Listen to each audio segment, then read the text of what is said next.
But when you measure it flat, it contradicts that. I'm spitting flat facts and that. And I know you don't like that. Google Maps is flat, it presents elevation profiles like that. I'm a spitting flat earth king. Sentence has a ring, doing my own thing. If earth was a big roast chicken, factually finger licking chicken. We just got the measurements missing. I'm spitting eggs and begs, begging the question lesson. I've said it before, time after time. I'm the spitting flat earth king of rhyme. Welcome to Flat Earth Debate, Uncut and After Show. I'm your host, Nathan Oakley, and if you are new to this channel, or you've not done so already, then be sure to subscribe. Hit the bell notification icon and join button if you'd like to become a Nathan Oakley 1980 channel member and keep up to date with the Flat Earth Debate. If you would like to support the channel, there is a super chat that runs alongside each of these shows while they premiere. There's also a coffee, Patreon, crypto and thanks button in the info box below the video.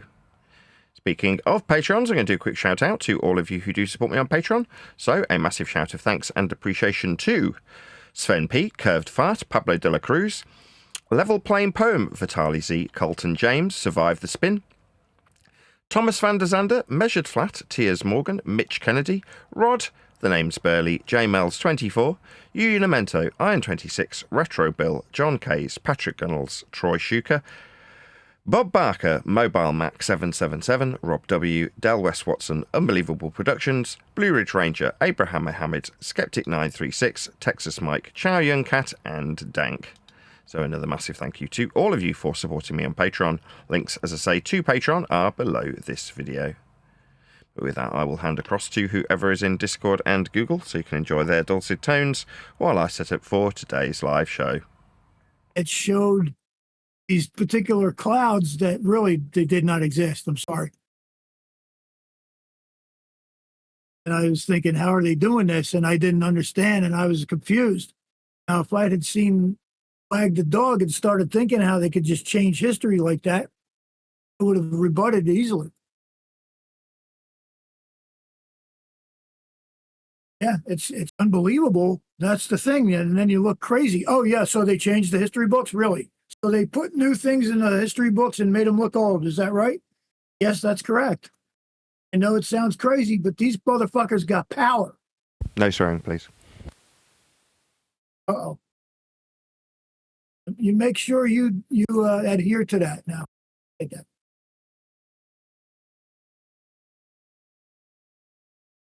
Comes in here and starts recording us without even looks in and goes, boop.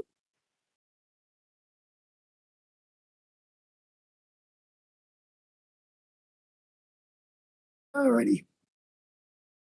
They did it with the clouds. They added like a half a dozen new names for clouds that they create with these chemicals. Too funny. Yeah, I know. That's what I'm telling you. That's what they were showing me in these books.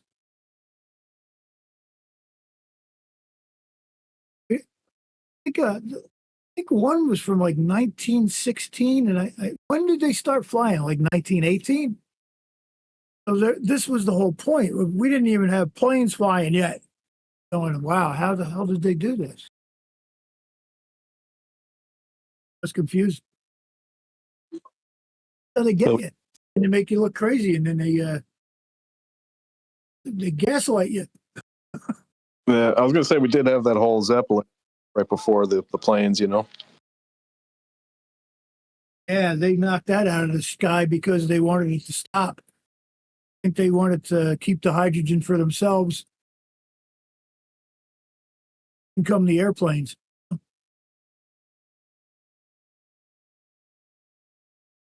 they blew up the Hindenburg, and that's it. So they did it. Same thing as when they blew up the space shuttle.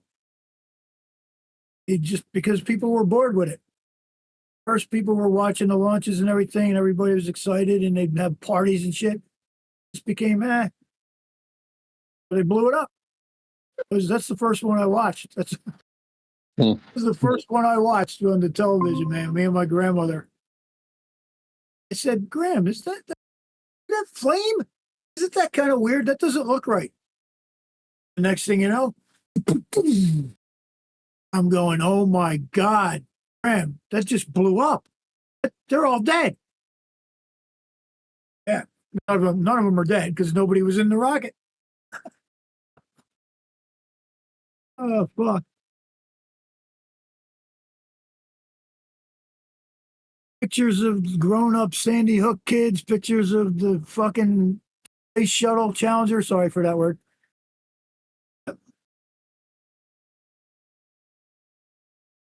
Oh, Nathan, that's right. Sean Hawkins is in here. He's dying to debate you. Oh, yeah. I don't see him. Yeah. You know who Sean Hawkins is? Yeah, I know who Sean Hawkins is. Oh, Virgin Droid said not to give him any role unless you wanted to talk to him. I don't know what that means. It's an open door. That means Anybody's. he can't come in here without a role. So if you want to talk to him, Flat Earth Cafe could give him a role and he can come in. The Virgin Droid's not here. I'm a guest here. This isn't my server. It's up to Divergent if he wants to give anybody or deny anybody. Oh yeah, I got the message though because I wanted to know if he could come in without the role, and he said no, not give him a role unless Nathan wants to talk to him. I don't want to talk to him. All you have to do is I mean, if the criteria is, do I want to talk to Sean Hawkins? Not especially. yes. I mean, but I don't care. It's an open door. Oh, yes, you do. I mean, from the point of view Here, that it's an let me read open. you what he. I'm trying to answer you.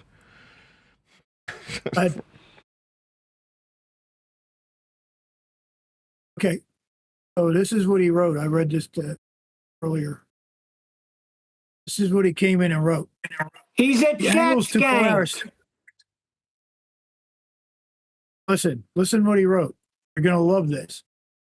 The angles to Polaris match latitude. This relationship between angle and latitude is called a linear relationship and is only possible on a spherical Earth. On a flat Earth, it would be an asymptotic relationship which does not match reality. In other words, the lines won't be right with the curves. Now, He I has had a to look that word contradiction up right in the because- beginning. Okay, I mean, we've always even got here. His message is debunked by pure He's already chance. destroyed himself. Oh my God! Can you hear me? Yeah, go ahead. Sorry. I don't need permission. I just need people to shut up when I talk. Rather than like finishing and then continuing to babble as I start to respond. Bloody hellfire. Anyway, by coincidence, the diagrammatical example of an altitude angle just happens to be with the sun rather than Polaris, although it's an identical methodology, is on screen by pure chance as you're reading this out. So like, okay, what you're saying, that an altitude angle has nothing to do with a flat surface? Part of the frickin' angle is formed with the surface. It's an altitude angle. Anyway, Dumbos. An altitude angle, that's flat earth only measurement, only works on a sphere. Yeah, these people are dumb as shit. Yep. See, they want to see. We used to skip past it. Now we're paying close attention because it's right there. I mean, how fast can you name it? But they want to continually skip past it, and we're not letting them. So what would happen? What would happen is he'd come in, make that assertion within 25 seconds of me summarising that, which took me, 15 seconds earlier to summarise, would take 15 minutes to 20 minutes to an hour, depending on how many times he decides to talk to straight through me and decide to throw shade at me while I'm trying to answer him. Or, there'll be a complete denial of the prerequisite altitude angle acquisition as depicted on screen. Demands for me to send him things, demands that it's my claim, etc., etc. The usual barrage of shut. But like I say, it's not my server. It's my ability to offer people who watch the show to come in. So if he's watching the show and wants to come in and tell me that a flat Earth altitude angle only works on a sphere, he's welcome to, as far as I am concerned. Like I say, this is only here as a public gateway. And there's very few, like literally I can probably count on one hand the amount of people that have been, by me at least, considered banned. That is to say, I don't want to engage with them, and if they do cross my path, I'll just get lost. There's people like Zanuck and Rumpus, because they're overt liars, like outrageous liars, And I don't want to converse or engage with people like that. There's people like Brenda, transgender Brenda, who's decided that because, I don't know why, motivation-wise, she wants my kids taken away from me, so she can get lost. Never darken my door again. And there's a couple of others I can't even remember, to be perfectly honest, that I'm probably a bit more... Bev, you just banned Bev the other day, the bear. Yeah, but the rest of the list I'm a bit more fickle about. It's like Bev hasn't necessarily wasted huge amounts of time, and while he may have been banned from a previous server, my attitude in this instance was the same for Bev. Now you can come in, but in the case of Bev, if memory serves me correctly, it wasn't that long ago, I'd done a show where I'd explicitly taken apart the claims of bull believers that they could derive sphericity at a rate of 8 inches per flat earth measured mile squared.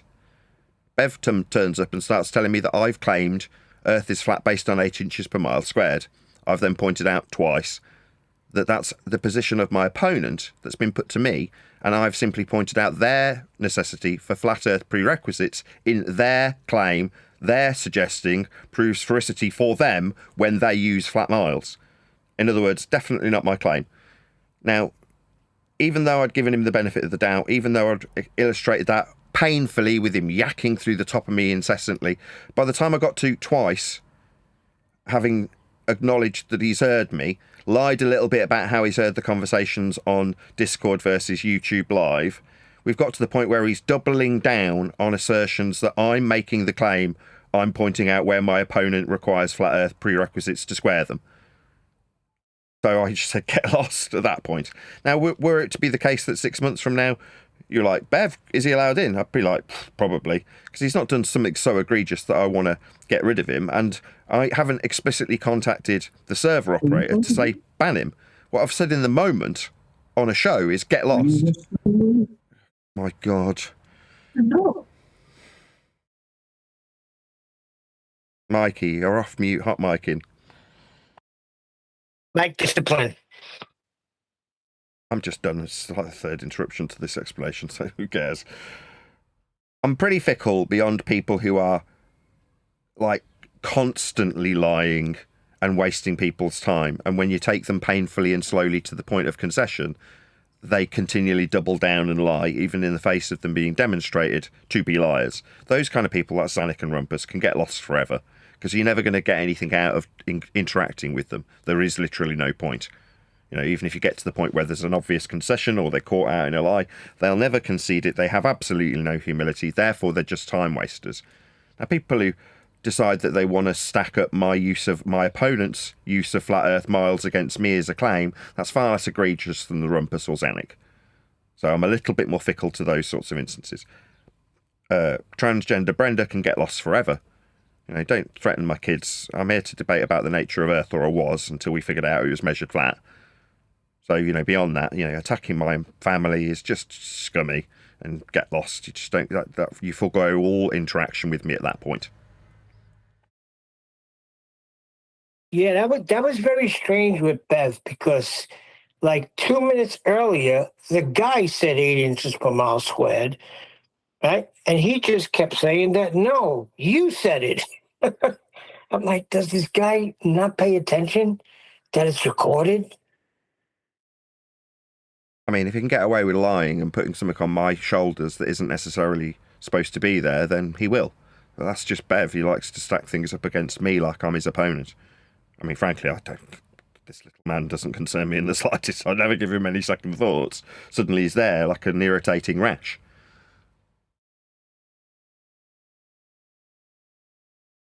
Yeah, and the tone of his voice alone is irritating. You know it's him, and you know it's at that. Generally speaking, everything about that man irritates me. The way he holds himself, the way he behaves, his general demeanour, his stature, his appearance, everything about him is beta irritation personified. Oh, he's definitely a foster. Yeah, he's an adenoidal little dweeb.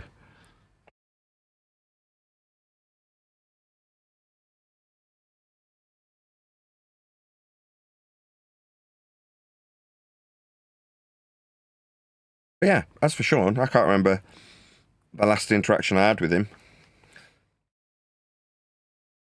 He's been, you know what?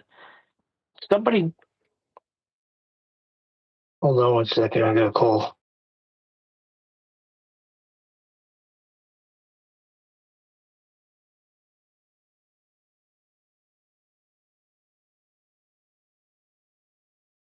Well, that's good to know.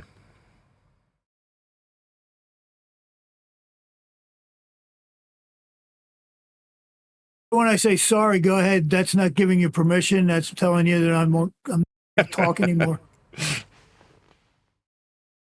I give you permission. You'll know. Okay, thanks. Then have to have a little cock battle. A little cock off.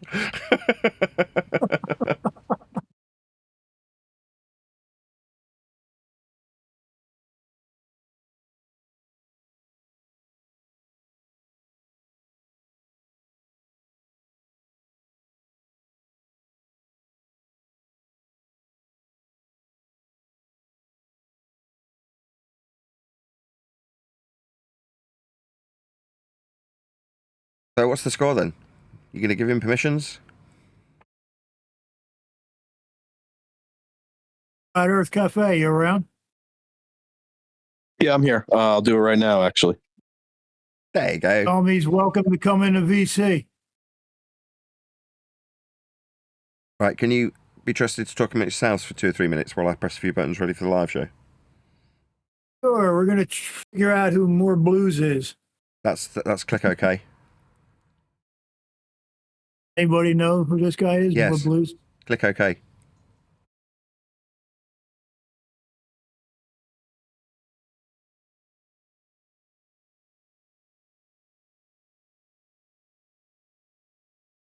One of us Just buys. ask you to talk. Sorry, Oh, sorry, Steve. Go ahead. No, I was just I was just saying he asked us to talk while he goes and gets a cup of coffee, I thought. So Yes, that's Then it exactly went what I want quiet. to do. You know me well, Steve. I can step away now. You're here chatting because you can keep Hark occupied for at least 2 or 3 minutes while I step away. I won't come back to dead air. Yeah. I'll try to keep Yeah. him talking. I could have sworn I said, yeah, we're going to try and figure out who More Blues is. Right? Yeah. And then I said, does anybody know who More Blues is? I don't. Me neither. So He's muted and deafened. So he came Is he in in here? not wanting to hear or speak. I don't This even is the see problem him. with people who have phones. They don't know what's going on. Are you saying the right name? I don't even see him. More Blues, MOREBLUES. Okay. Yeah, he's deafened too. Okay. Yeah.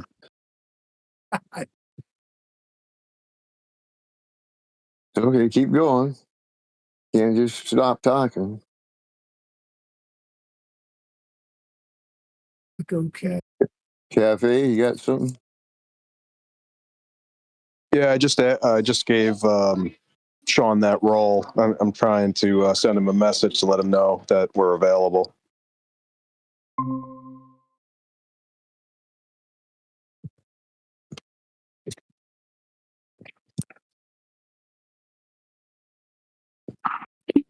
Go quiet.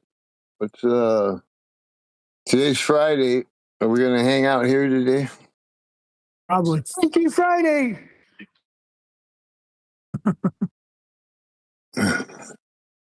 Who's in here? Hey, Charlie. I Charlie's heard in. Hawk. How you doing? Oh. How you doing, Charlie? I'm doing good. I'm free balling to work today. There you That go. means you're not wearing it. I'm a little nervous, man. I'm a little nervous. Something might slip out, but fuck it, man. I gotta let my balls hang. Did you say you're speedballing to work today? Whoa. No, he didn't. Free-balling. No underwear. Full Indian. Yeah, it's where you mix coke and Saturday. heroin. Makes the day go real quick. Look, Nathan hears we're talking about balls and he's jumping right back in. Jesus Christ. Makes it more comfortable, that's for damn sure. Yeah, absolutely. I never wore underwear. I didn't even own underwear. Oh my God. Okay, where's Sean Hawkins? Get his ass in here. What?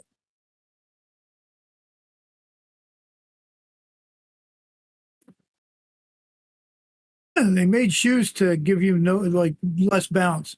They made you wear shoes to screw up your feet. Okay, So when you your was feet walking around should be barefoot. walking I'll put around shoes on. barefooted so you can have balance. Um, I also did that. Be bald What's that? barefoot. shoes are bad now.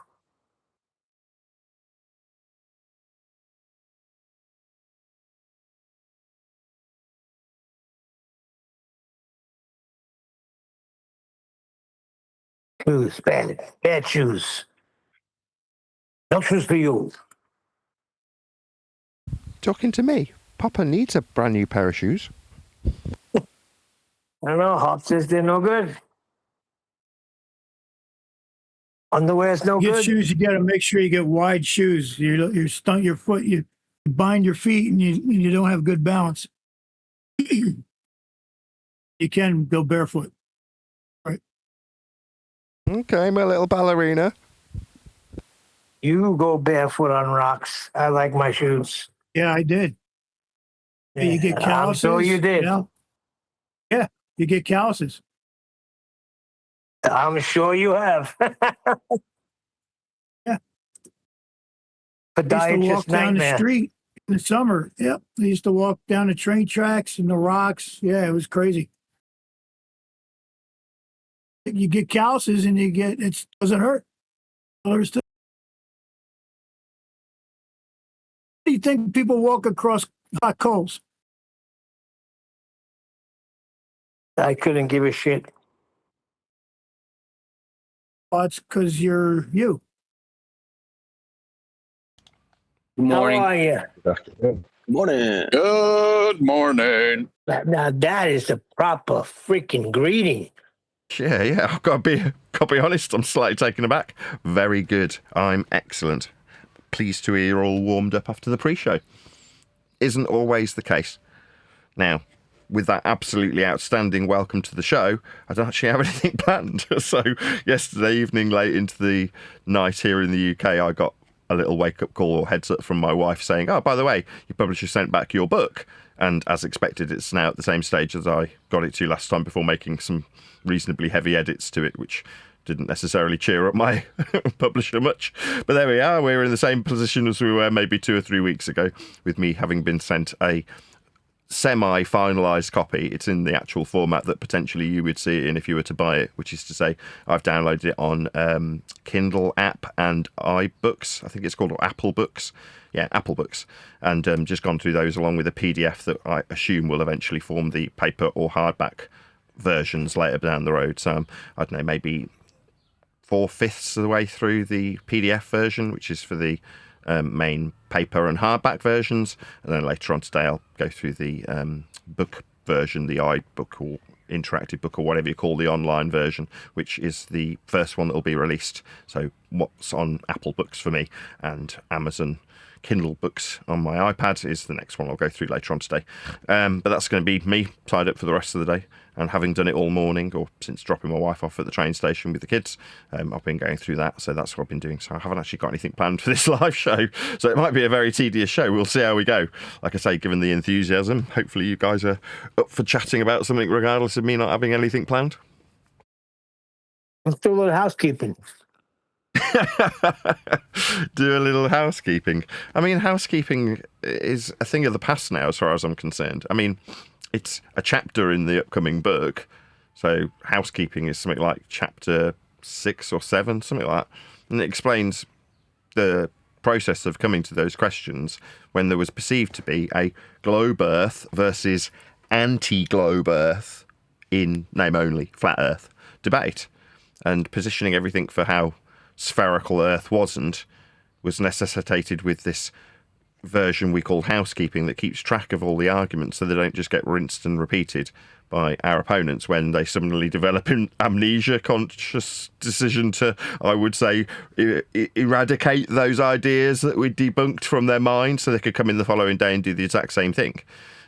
So to avoid that, or keep the house clean, or keep house, we would have a log of those overcome so-called arguments. But now it's like, well, what's the point? Earth's measured flat by everybody. It doesn't matter if you're omnivore, suggesting that you can derive presupposed spherical angle derivations from zenith, when the output for the automatically assumed single tangential plane point with a dangling dingleberry below you, that's to say it's got every question, it's got every advantage of a ball Earth being assumed in the suggestion of zenith derivation angles, still has a necessity for an output distance in a radial value. Same exact functionality that you'd use to develop the globe Earth radial value also.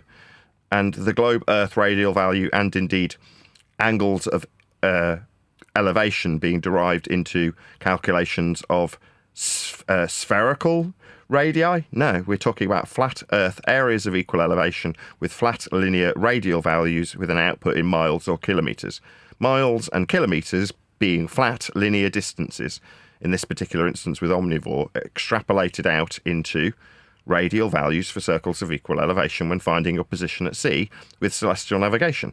No amount of inference that you can derive these angles of elevation from zenith will change what you're actually trying to achieve with celestial navigation. That's a straight, flat, radial value that's ascribed a distance in nautical miles. That's what you're trying to achieve. A flat Earth measurement along the surface of the sea to the point below a star that you've got in a little book that tells you where it is at a given time. That's what you're trying to do. Find where you are with respect to that star that you know its location at a given time. Well, to do that, you need flat linear measurements of Earth applied to the surface after deriving them from flat Earth elevation angles. What's that? You can derive them from a zenith angle. Well, how's the output going to be curved when it's a radius value? Answer, it can't be. So in years gone by, demonstrating that we'd need a flat radial value would be the assertion that you can't use areas of equal elevation on a sphere, when who gives the tiniest of shits what does or doesn't work on a sphere? We're measuring Earth flat with radial values in this instance. That's how we're deriving our positional information, with flat linear distances. And all distances when reference to Earth's surface are flat and linear. That's how we measure Earth, flat. So who gives a crap whether or not we keep track of what doesn't work on a ball in housekeeping format? Who cares? It's measured flat for everyone. Doesn't matter what you're doing or how you're doing it. Go ahead, Neil. That's great. I say that to say this, because it's been said and heard to the grapevine that this show's gone down so bad it don't even do housekeeping anymore. So I'm glad you laid it out like that, because we still can keep house. We'll just make statements now. The only way to measure Earth is flat. Housekeeping over.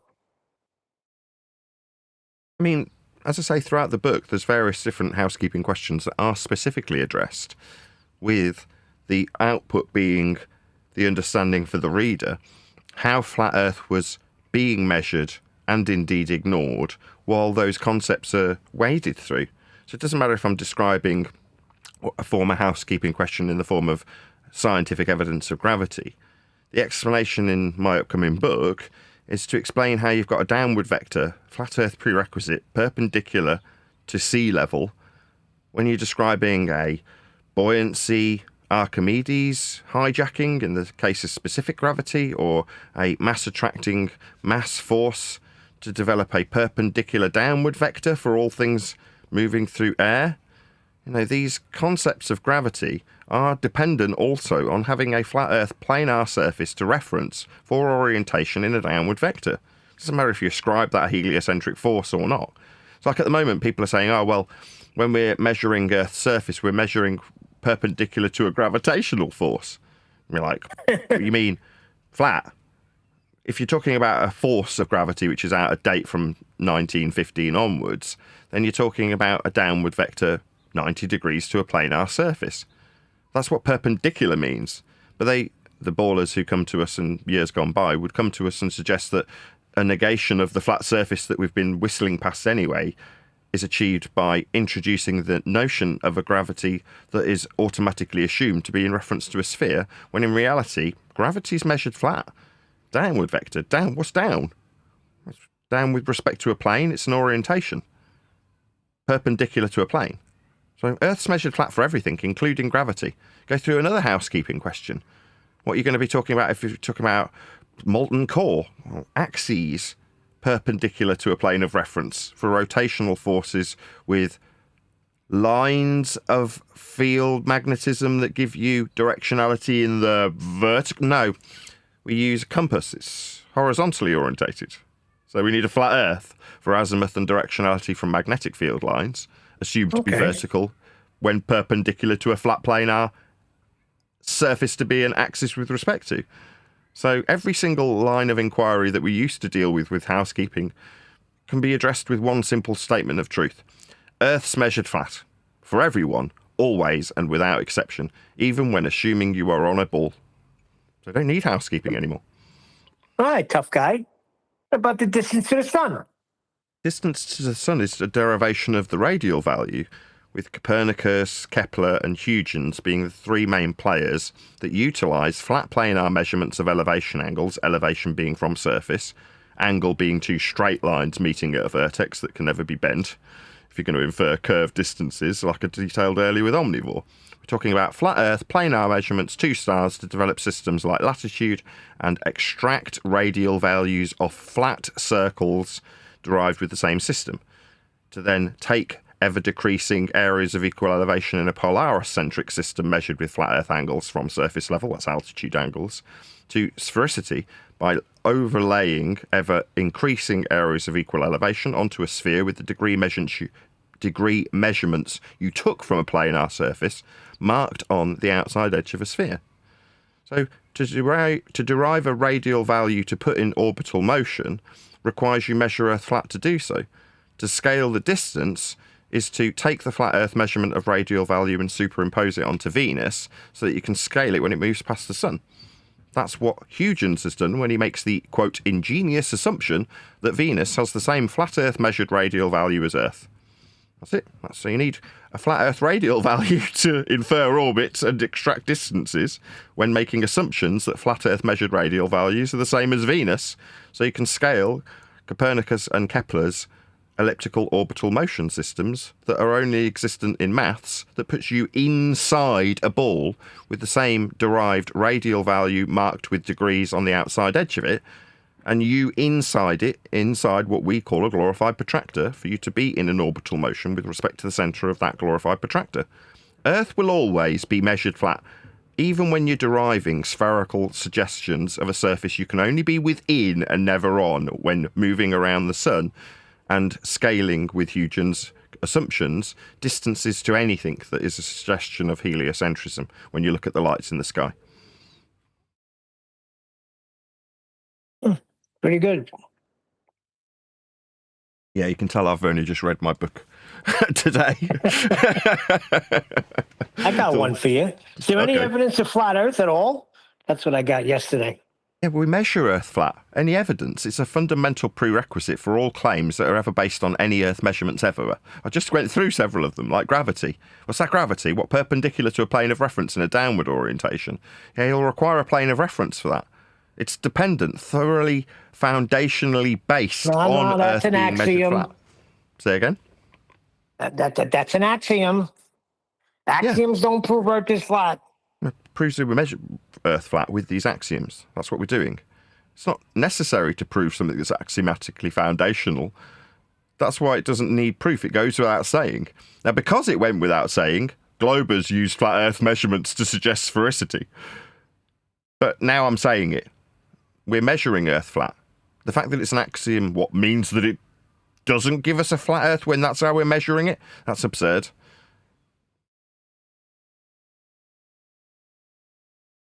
Well, you have some say that if you've never personally measured anything, then you're just a flat Earth believer.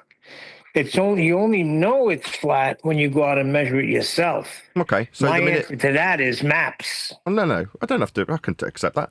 Okay. Yeah, what you're saying is you don't accept it unless you are the primary source of the information. Good for you. That's fair enough.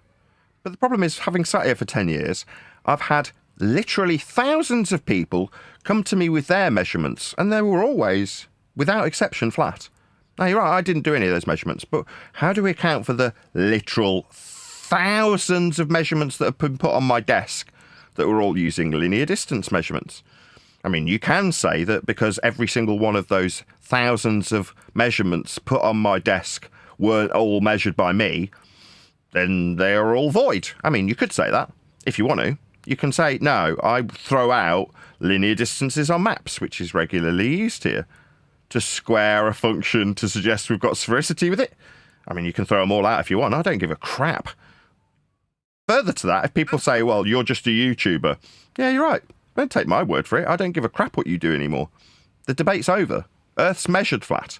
Now, if you want to kid yourself that having an argument with a YouTuber has any significance in the world of measuring Earth's surface, then you're an idiot. It doesn't. You know, you arguing with me, let's say you prove me wrong about what how flat a mile is. It's definitely not my claim. Me being right or wrong about how flat a mile is irrelevant. We do measure Earth in miles, though, and they are definitely flat. Don't have to take my word for it. I couldn't give a crap. The thing I find funny is you can, whatever they say, like you never measured it yourself, therefore you're just a believer. Has anybody measured the spherical Earth? So it's okay for them to say that Earth is a globe when they've taken no measurements themselves. Well, no, it's not that they've taken measurements, but they've inferred their sphericity based on flat Earth measurements. They haven't measured themselves. So like I say, that's why I don't see it as an unreasonable standard. If people say, I will only accept, given the height of deception that we have left or are leaving in some instances, you might say it is only reasonable to accept the surface level measurements that I personally measure. And you go, okay, how are you going to do that then? Well, what I'll do is I'll level a tool. Whoa, let me just stop you there. So you can either use, an axiom of horizontality to measure deviations from the horizontal. So in order to describe how much land deviates from the horizontal, we'll need an axiomatic principle to measure Earth with. Kind of like everybody measured Earth with already when we measured the topographical deviations with rise over run, when we surveyed every known inch of the territory anybody's ever inhabited ever. But like I say, Nathan Oakley didn't specifically make those measurements. So let's just use the axiom of horizontality to derive deviations in the topography so that we can know for ourselves how flat it is. Obviously, the axiom of horizontality is never going to change, and that is how you will measure Earth flat from the moment you level a tool to measure it. Okay. Remember before GPS, back in the day, I was a delivery driver for a hardware company. And I had to know, when I couldn't find the store, I had to pop open a map, especially if I was driving in the Long Island, let's say, from Queens. So you mean to tell me that map, nobody measured that map? How did I get that map in my hands? Look, I would say if you're on the edge of departing heliocentrist, it is only reasonable that you throw all maps in the bin because you haven't personally measured them. Now, me pointing out how flat scales are and how linear distance is measured, even that we've got people like the Ordnance Survey who have mapped and charted the land to the millimetre accuracy when utilising a horizontality principle as an axiom to derive topographical deviation in the vertical, as I say, to the millimetre accuracy. You could burn it all. Couldn't care less. Burn all of it. Who cares? Earth will still be measured with its deviations with respect to horizontality. We will still have an overall reference for all of it, called mean sea level, that's also been measured with its deviations from the horizontal, giving you that average. What's that? You don't accept sea level? I couldn't give a shit. That was funny in Worldwide Debate the other day because I heard it as you're playing it back. You hear Rob Noxious in the background saying, "Well, we have a survey. They say it's spherical." Also, because somebody that surveys the land says it's spherical, that's all you need, Rob. Oh, wow. What will you need? If you're going to suggest that we've got deviations, that's curve. Yeah, they measure those when they survey, and they're called hills. How do we measure them? Like how much the Earth deviates from the horizontal? Well, you first measure the horizontal linear distance in miles, and then describe the deviation from the miles in the vertical. Obviously, you've got to understand implicitly the axiomatic principle of having horizontality to describe this and measure this deviation with respect to. That is to say, it is fundamentally required at an axiomatic level for Earth to be flat to measure the deviation of a hill. I wonder what we referenced it to as an overall master reference. Oh yeah, sea level, that we also measured flat for an average of the level topographical 0 point that we use called mean sea level, so we can describe with a master reference that is flat deviations in the horizontal from the vertical when you describe a hill from the horizontal. So we'll need the horizontal as a master reference for Earth's surface. Yeah. Do we have one of those? Yeah, it's called mean sea level. But did you measure it, Nathan? No, I think the arbitration of whether or not we accept these measurements should definitely lie with me. I am basically God when it comes to these measurements, and whether or not I deem them worthy, or indeed if I have personally measured them, should definitely be the standard of acceptance here.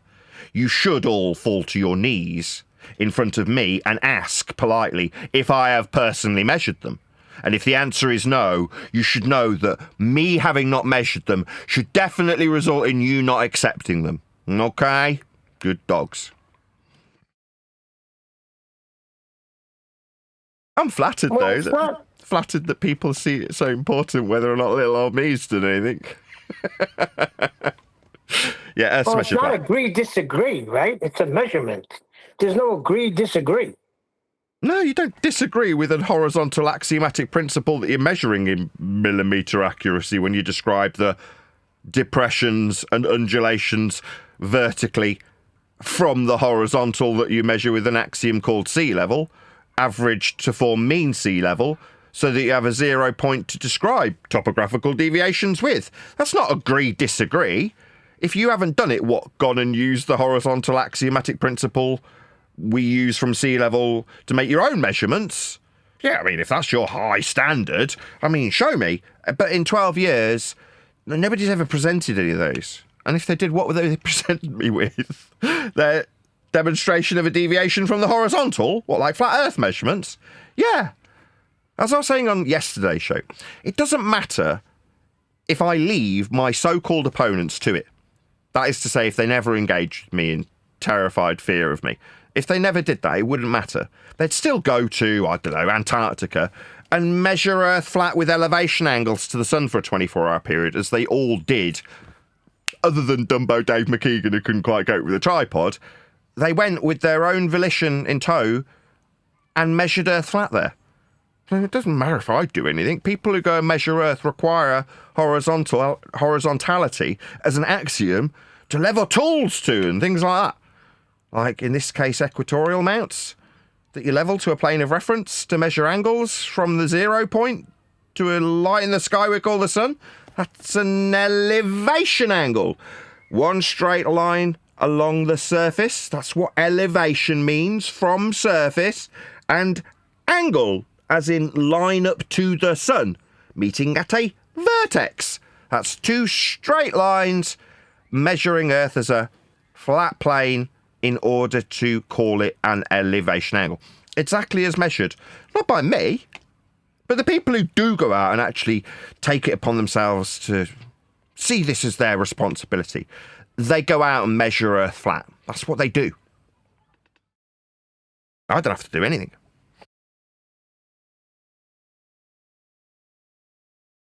Yeah, but you said that, people get turned away at gunpoint, Nathan. That's what you said. I heard it on a video. You said You if did hear it anybody on a goes to video. Antarctica, they'll get turned away at gunpoint. That wasn't on a video. It was actually on a comment that was about 8 years old. Whatever.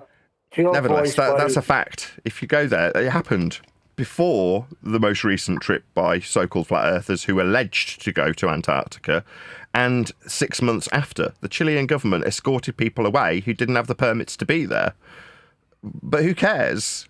As was the 100th rendition to a specific individual who phoned me up, who goes by the name of Mucktoon, phoned me up to say, hey, by the way, I'm seeing Earth as a ball, because I'm on the bottom of one that I've just travelled to perpendicular to a plane at a flight level.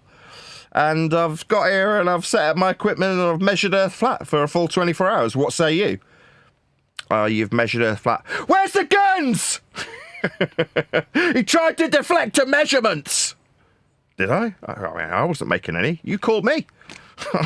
Why are you calling me to tell me about your flat Earth measurements? Oh yeah, it's because these individuals love me and can't help contacting me constantly. In that particular instance, it was, and I shit you not, the 100th interaction, the 100th proactive contact. Not overall, just on this one specific subject.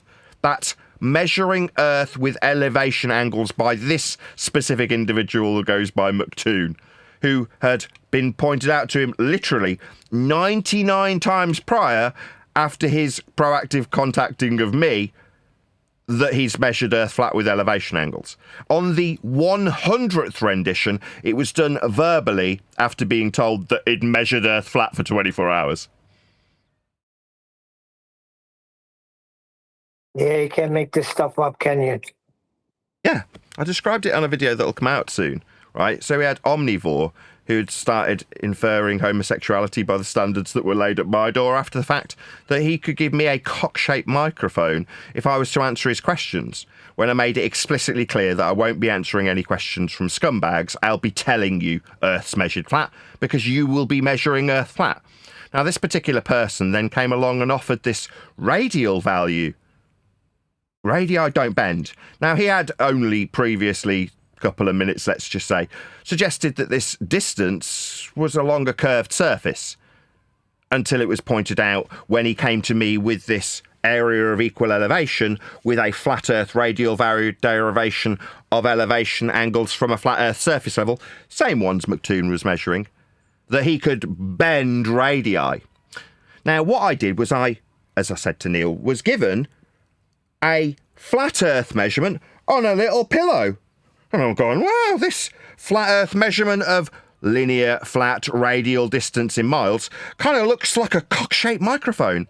I can take Omni's head, force it into the pillow he's given me, and ram a cock-shaped flat Earth prerequisite linear distance in miles up his arsehole while 40 other men watched, including Toon.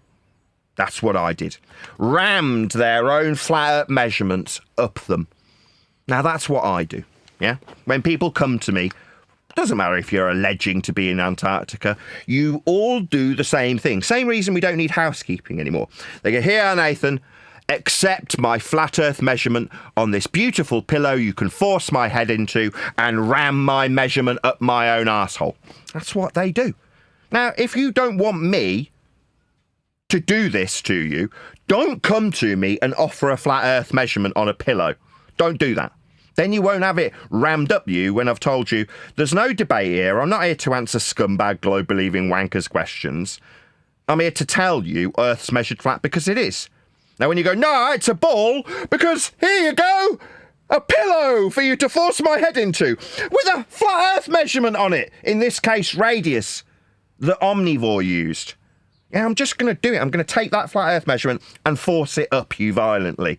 Obviously by metaphor. Now, there's going to be gasps of people in neutral platforms that see this blood and go, oh my God! You're Christian, do something! As was the case with McToon. Yeah? You're going to look at this massacre and go, somebody should do something. Nathan's destroying people who've bought him flat Earth measurements after he's told them explicitly and repeatedly. There is no debate. I don't want to answer your questions. I don't want to talk to you. I don't have respect for you. But you want to behave shocked and shaken when, after being told, get lost, you still present me with a flat Earth measurement on a pillow. What do you think's going to happen? Get lost, get lost, get lost. No, you must accept my flat Earth measurement. Okay, then. No problem. You enjoying this? You're not. Now, fuck off. That's what you'll get. That's what they all got. About 40 of them. One after the next for 8 hours straight. Yeah? And what do we get? Moaned at. Why? Because we're winning too badly, apparently. Like, it's not fair that I should be able to absolutely decimate 40 men with their own flat Earth measurements. time and time and time again. Now, did I do it with housekeeping questions? No, not at all. I keep repeating it. I'll say it again because it's worth it. They came to me with flat earth measurements. They just handed them to me. I didn't ask for them. In fact, I was telling them to go away. Like, literally saying in these words, I do not respect you. I do not want to answer your questions. That's not what I'm here for and not what I'll be doing. I'll be telling you Earth's measured flat. But they insist. Like, no, we must give you our flat Earth measurements because we want them rammed up us is the only assumption that I came to. Well, why give it to me if you don't want it rammed up you? You don't have to give it to me, especially when I'm telling you to go away. Well, that's what these people do. They don't take no for an answer. They're dweebs. They don't know how to behave around people. They're not socially adjusted correctly. They hear, no, get lost, I don't like you. As no, I really, really want to sniff around your bum. That's like a little doggy. That's how they behave. Little dogs, that's what they are. Anyway. How's it going in Discord? What are you all on mute? It's because I'm yakking away. I'm keeping the airwaves clogged up with chit-chat and discussion. Only because I've got videos that are coming out. I did hear Fisherman in a Box voice, and he usually has something on the hellos. I could be wrong. Is he in the house? How you doing, Fisherman? All is well, Neil. All is well, Nathan. I'm in the middle of driving in a rainstorm, and you guessed it's west central Minnesota, where the current temperature is a balmy 62 degrees. Not to change subjects or anything, but if there was climate change, we sure could use some here in Minnesota. Thank you. I'll just be studenting and listening from here on out. It's no longer climate change, though. It's now climate emergency.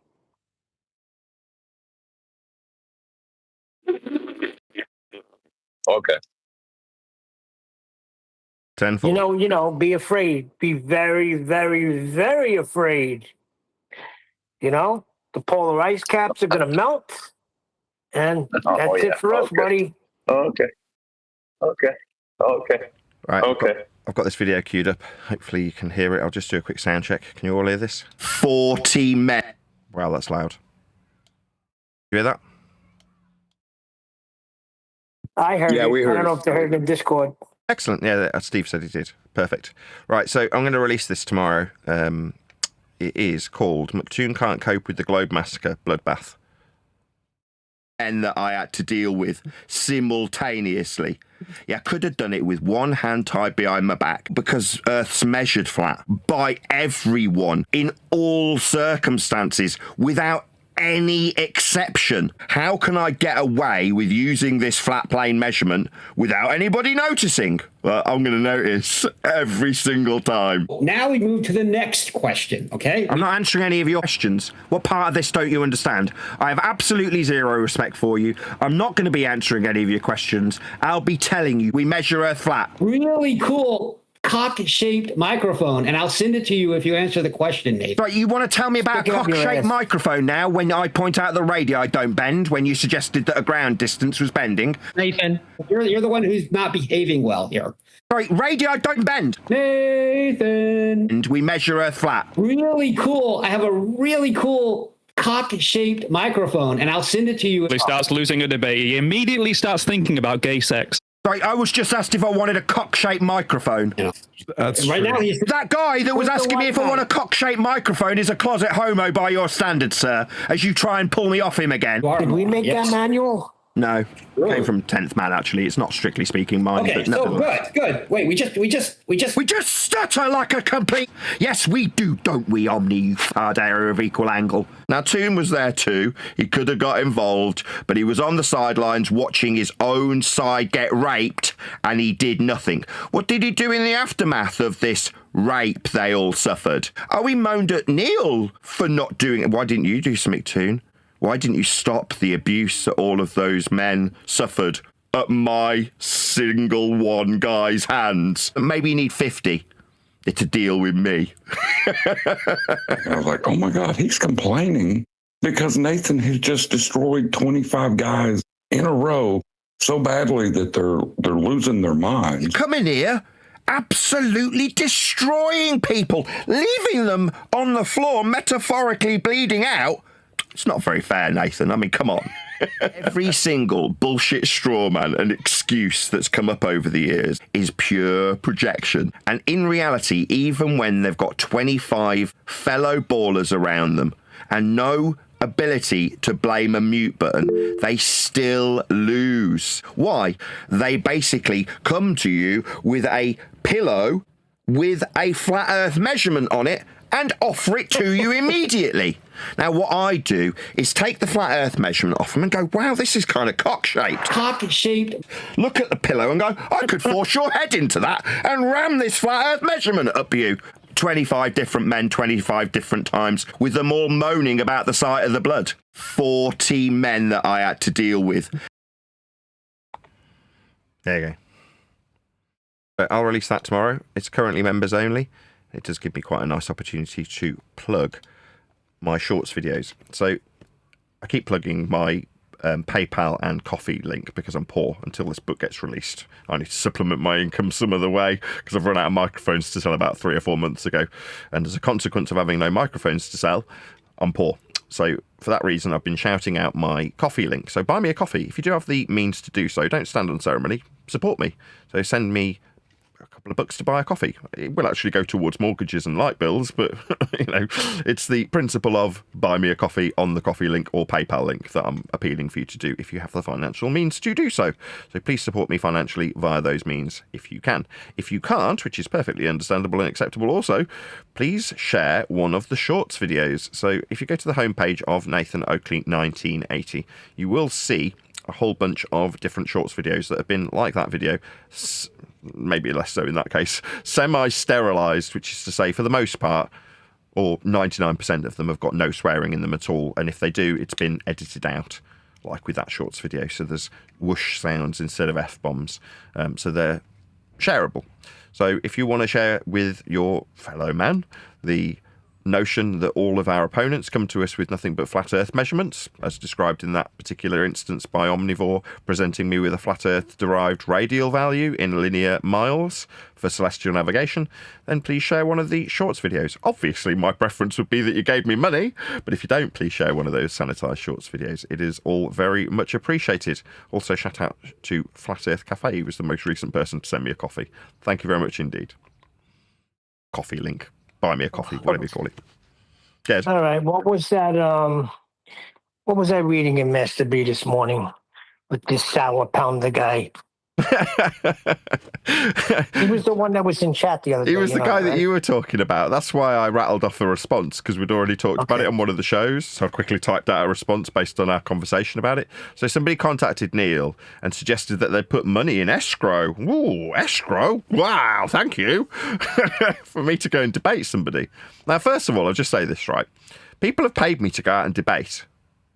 But they've paid me. That is to say, they've given me money and then gone, go and debate this person. I've gone and debated them. And in one instance, they then paid me again. They were like, here's the same amount that we agreed, because there was 2 payments. And I was like, actually, I only understood it that you were going to give me this payment. Now, it's not like I've built up a reputation of people saying, Nathan agrees to go and debate people, and when you pay him, he doesn't turn up. Not at all. I've built up a reputation to the degree that people will ask me to go and debate. They pay me, and then I go and do it.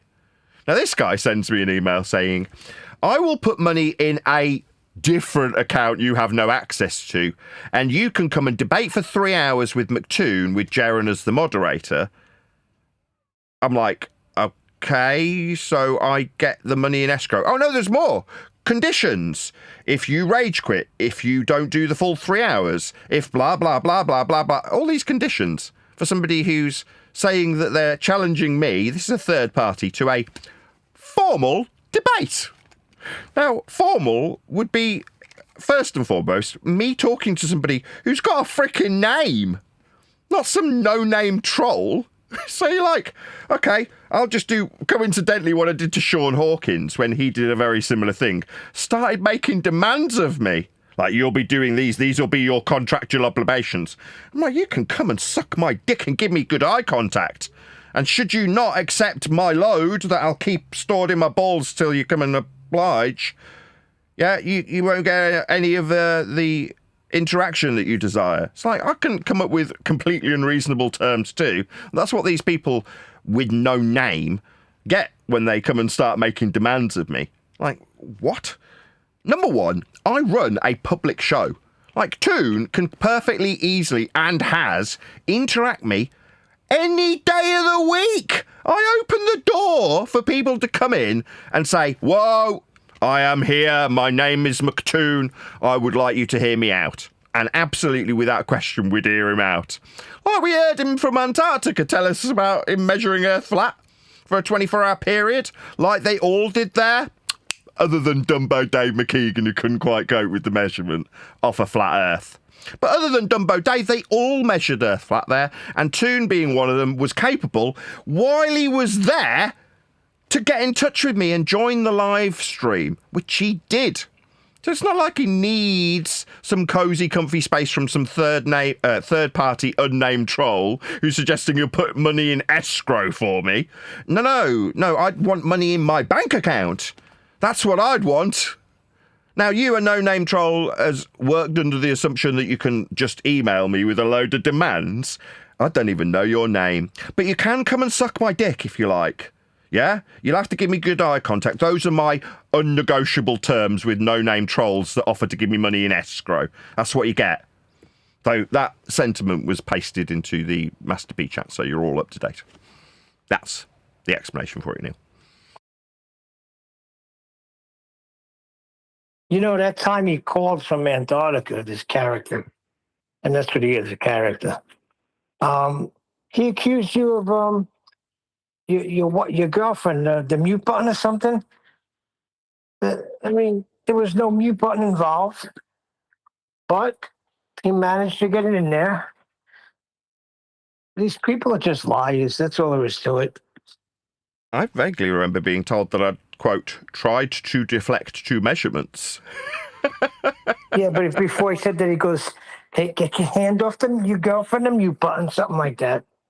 To that effect. We're like, mute button? You're not being muted, buddy. No, we heard him. You know, he was very proud that he'd gone in a azimuthal southward direction, 180 degrees from north. That's what they told us, right? They went to the south. That's flat. That's a flat direction. What's that? You went on a plane? Well, what, a perpendicular altitude measured flat from sea level in level flight? You arrived with a descent path that would be triangulated with a horizontal linear distance measurement. And when you landed, you set up tools so that you could all measure Earth flat reference to a plane, other than Dumbo Dave McKeegan. So you travelled there flat, in a flat direction, and then measured Earth flat when you got there, and you called me and told me about it. Oh, gee, thanks. What's that? This man now needs a cosy, safe space with Jaren to protect him, his buddy from Antarctica? Is that what he needs? Oh, bless. Yeah, I know he needs that. He was there when I took on about 40 different dudes for an 8-hour period, ramming flat Earth measurements up each and every one of them. Your Toon was there. What he did, like a 12-year-old fart-sniffing little boy, was press his little clips that he got of a man he's obsessed with, that he's got lots of little recording snippets of. That'd be me. And played them into the discussion I was having with the real men that he was watching. I mean, he later moaned to Neil that he didn't do anything while Toon was there with his popcorn, wanking off whilst listening, occasionally pressing buttons on his soundboard. That's what he did in a neutral space I had no control over. That's what Toon did. So now I find out from some third party that Toon needs a nice little safe space with Jaren to moderate. My understanding that Jaren couldn't keep control of his own fucking wife. That's my understanding. That she fucked his mate and got pregnant by him. That's what I'm hearing on the grapevine. It's alleged. So a man who can't keep control of a woman who's contractually obliged to honour him is going to be moderating me? I don't fucking think so. Nice choice of mod, by the way. Good choice. Has Jaren refunded all the people he was giving relationship counselling for? Or can we now officially call him a scammer? A man who can't control his own wife, who is impregnated by his friend, was giving relationship counselling for money? Jaren's a scammer. Like the scammiest of scammer. And like I say, definitely got not a good choice of moderator when you consider that he couldn't, as I say, keep control of somebody who was married to him. Okay, so she took vows before God to honour the man, but Jaren couldn't keep her clean and he's charging for relationship advice. This all sounds very dirty and scammy as far as I'm concerned, because that's what Jaron is, a scammer. Now, if I had paid Jaron for relationship advice, not that I need any, I'd be demanding my money back and calling him a scammer, because that's what he is. Like I say, I don't want that man to moderate anything. He can't even moderate his own relationships, by the sounds of things. Well, isn't it funny? Because they called you a scammer pertaining to the scientific method, when actually it was projection. Yeah. They were the scammers all along. Exactly. He was behind some paywall, charging people for relationship advice, while his woman was getting pounded by his mate. That's what was happening. Well, it's just a scammer. Meanwhile, the scientific method is still the elucidation of the cause of a naturally occurring phenomena based on systematic experimentation after formulating a null and alternative hypothesis, an if and then statement for the causal influencer based on the observed natural phenomena with a zero difference result alongside it. I can still concisely summarise exactly what science and the scientific method and empirical inquiry methodology is. Jaron is now divorced. I mean, I don't know if his mate that impregnated his then wife is now going to marry her and do the honourable thing. I couldn't give a crap. But like I say, this is a man suggested to be able to moderate me. Now try and moderate your own bleeding life, you scammer. You're giving out relationship advice while your woman's getting banged by your mate. You know, you have no authority over anybody. You definitely shouldn't be in a position to charge anybody, Jaron. Just a scammer by the sounds of things. I mean, this is what I'm hearing on the grapevine. It could all be bullshit. Jaron could be living in blissful happiness with a woman who's not cheating on him.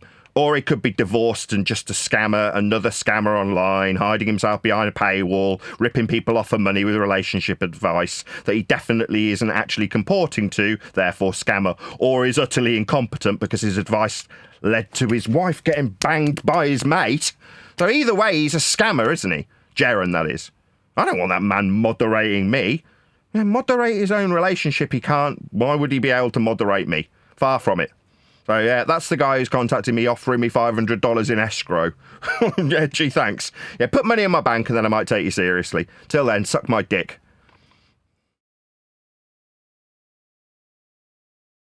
Nathan, I'll give you £100 just to turn up in tunes and give them hell. You don't have to moderate yourself or do anything other than give them hell. Sure. I'm a total whore. If I actually see the man holding folding, yeah, no worries, name the place. Actually, that might not be true. Let's just, hold on, let's hold my horses. The last time you said that to me, I was like, yeah, no worries, so long as there's no book stuff going on. Well, literally today, I don't know if you were here when I said this earlier in the live stream, the book turned up in, I'm going to call it completed format. I mean, I've already found 1 or 2 errors. There's a missing A in the middle of a sentence and there was a missing comma, and I'm at 90% or 85% of reading through the PDF version. Now I've got to read through the end of that version and read through the actual, I keep meaning to call it iBooks and it's not, Apple Books / Kindle versions. But that's going to take me some time. And once I've done that, it'll go back to him and then it'll be, after minor alterations, published. So, I mean, it's got to be really close now. I mean, can't be any more than a couple of weeks at the most. Anyway, my point is that I don't want to commit to something and then not do it if you're offering me money for it, right? Yes, obviously I want £100, and if I have got time to do it, I will. But I just know that what I've been suggesting will happen imminently. It hasn't, because it's a 2 week thing that I keep suggesting. But now I know for certain I can see it. I can see the cover. I can flick through it on iBooks. It looks glorious. The layout, if my publisher's listening, is fantastic. It looks really professional. It looks so good. He's reformatted all the pictures, got them at the right DPI so they look nice. They're presented in a nice crisp format. He's picked the locations. There's one photo that's moved on to the next page with the paragraph from the next page rather than the one from previous. That's like 3 alterations so far that I found that need making. But we're talking really minor stuff now. So I don't want to commit to do anything. I might not be able to. I want to go out and publicise the book. That's my main priority coming up, and that is going to be imminent now. So, but in principle, yes.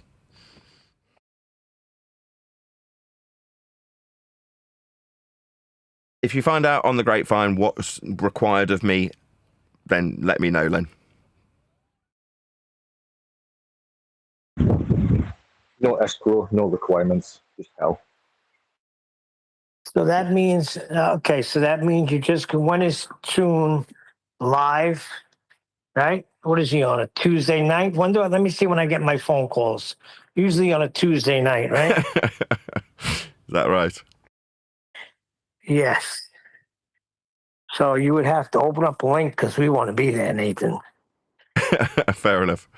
I'll see what I can do. That would be late for you though, wouldn't it, Len? I'll happily stay up for that. Well, you've got a firm maybe from me. Last week it had been a firm yes, no problem. In fact, I think it was the last time you asked. With this same disclaimer from memory. But yeah, I'm very excited. I almost cried when I was about 2/3 of the way through the book. I was reading it and I was like, this is fucking amazing. I'm so made up. It looks great. Wow. It's so well presented. It just feels good reading through it now. In previous times, I've gone, there's little things wrong with it. Now, there is still little things wrong with it, but they're things that don't matter. Like, if it went out in exactly the format that it is in now, I'd be like, that's fine. That is definitely good enough to be published, and I'm delighted with the outcome. Like I say, it almost brought a tear to my eye. So I'm very excited. But I want to go out. See, that's when you know the work is good. If it almost brought a tear to your eye. Now, we were all here for most of it as you reworked it. And I think it's fabulous. So if you're reading it and it's almost bringing a tear to your eye, I'm telling you, I got a good feeling about this. I feel it in my bones. Yes. Well, when it is finally released, I can say, hand on heart, I will be promoting it from a position of absolute sincerity. I am already extremely proud of what is to come, future tense. So yeah, I'm delighted with it. Now, it was with bated breath that I was waiting to get it back in the format that I had, because I'd already had a taste of it once with a version that, as I say, needed a bit more editing work doing to it, much to the irritation of my publisher, because he'd already formatted it in a way that was ready to be sold. And it's not the first time he's done that. Nevertheless, in this instance, it's like, no, from within the formatted version, adding the letter A in a sentence that's missing one is no big deal. Adding a comma that's not supposed to be there, or reformatting from page 37 to page 36 a picture that needs to be with the previous paragraph is no big deal, I'm sure, for a alteration standpoint. It's not like I've made fundamental changes to a whole paragraph and a whole load of editorial changes in other paragraphs as I've gone through it, which is what I did last time I got it in the same version. So this time I'm confident that when I go, here's my email findings. There was another note as well. There's some of the citations seem to, in some instances, come at the end of the chapter, and in some instances at the bottom of the page where the citation's been used. So there's a kind of variation in the way that the citations look, which is a little bit off. But other than that, like I say, it's only the things that I've mentioned so far that will hopefully only need minor alterations before publication. So while I keep saying a couple of weeks, I do actually genuinely think it's going to be a couple of days before it actually gets published, depending on how long it takes the publisher to make those minor alterations. Yeah, it's exciting. It's also got its little disclaimer at the front of the book. Let's just open it and tell you what it looks like, so I can show you. Did I just hear a couple of days? I would imagine so. Yeah, I'd imagine. So this is how it looks to me. Like a book, but in I can't remember if this is Kindle or Apple, but whichever. What was I saying I was going to look at? Oh yeah, the acknowledgement at the front of the book. So there's a disclaimer on the electronic version of the book that basically explains how you could be an affiliate for the book. And I'm just going to read that particular bit now, just so people are genned up for it. So at the first page, it's just the title page, measured flat, by Nathan Oakley. And then it says, copyright 2026 Nathan Oakley, first edition, June 18, 2026. Compare the most recent update here to the date of the version you've purchased, because you get free updates forever. To learn how to get updates, see instructions on booksonline.club, where you also purchase this book, and where you can apply to become an affiliate and earn 30% on every sale. Need help funding your YouTube channel? Share the truth and become affiliate and create a nice passive income. All rights reserved, blah, blah, blah, blah, blah. So it just explains at the beginning of the book, for the contents page, there's the contents page, how you can become an affiliate. So people who get the book go, oh, right, okay, so I've got a small YouTube channel. And then you can, join as an affiliate and put a link to the book below your video and then earn 30%, which is how much I earn from it, by selling it yourself. So there you go. So that's right at the beginning of the book. But my point of all this is when I read that, it's that little detail just cemented it in my mind that this is the finished product. Like I say, pending minor alterations. This is what somebody will get. I get goosebumps just saying this, and that's what they'll be reading. Oh right, I could be an affiliate. It's just very, very exciting. I'm so delighted with what I've got in front of me currently. Like I say, I'm only 4/5 of the way through the one version, and I've got 2 versions to go through: the ebook version on Kindle, the one I've just been looking at, and the PDF that will eventually become the book, where it's got headers and footers with page numbers and things like that. So yeah, very exciting.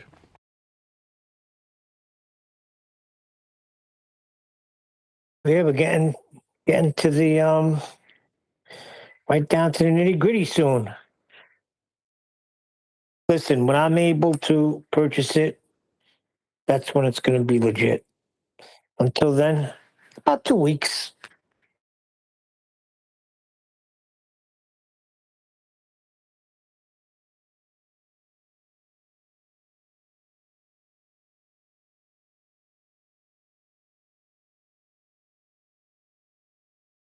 Did I lose connection? Sorry, I was just putting away my iPad, Neil. My bad. Anyway, how long have we been going? We've got 5 more minutes of live stream left. Well, used the 5 minutes to plug the book that's going to be outstanding. It's going to be great. It went through a lot. I mean, this book has been in the making for what, 3 years, Nathan? Yeah, about that. Circumstances and things happen, but it's going to come out. I mean, from the point of view of somebody who's watching this after the fact, so if this is now being broadcast on my second channel, I'll plug that as well. So if you don't necessarily want to send me PayPals or send me coffee, or buy me a coffee rather, and you haven't picked the shorts videos and you don't want to become a member, you can actually watch that material on my second channel. So Nathan Oakley channel, which is my second channel, has the Uncut and After Show released about a week to 10 days after it's been published to the members on Nathan Oakley 1980 channel. So if you did want to watch what occurs before these live shows go out, and indeed what happens after they've finished, like once the live show's concluded, that would be the Uncut and After Show, then subscribe to my second channel, which is, as I say, called Nathan Oakley. And what was the point of me saying this? Oh yeah, by the time you are watching this, if you are watching this on the second channel, then the book will have been released, I would expect, by the point that this is being re-released to the general public. So at the point of this video coming out, either by going to the main channel, Nathan Oakley 1980, and just picking up the most recent video that's released, that video from this point forth, upon re-release on the second channel, there'll be links to buy the book that we've been talking about by the time this comes out on my second channel. Pending absolute disaster, but I can't foresee that being the case. So yeah, so check it out. If you are watching this on the after show, then go and check out one of the recent releases on the main channel, Nathan Oakley 1980, and go and buy a copy, because it'll be available. Oh, it's so exciting. I am so excited.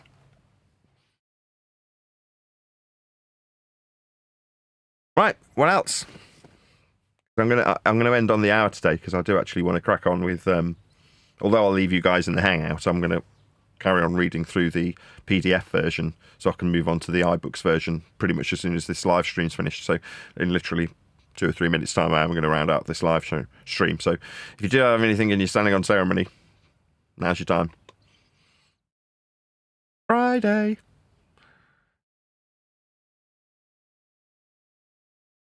Okay, well, I'll do another plug. There's a video that will be released on this channel, which is Nathan Oakley 1980, at the usual release time for an Uncut and After Show on the second channel. That is to say, 9 PM UK time. I've got a scheduled video release, which is about 10 minutes long, and it's a slightly elongated version of some of the shorts videos that are currently members only and indeed have been released to the public.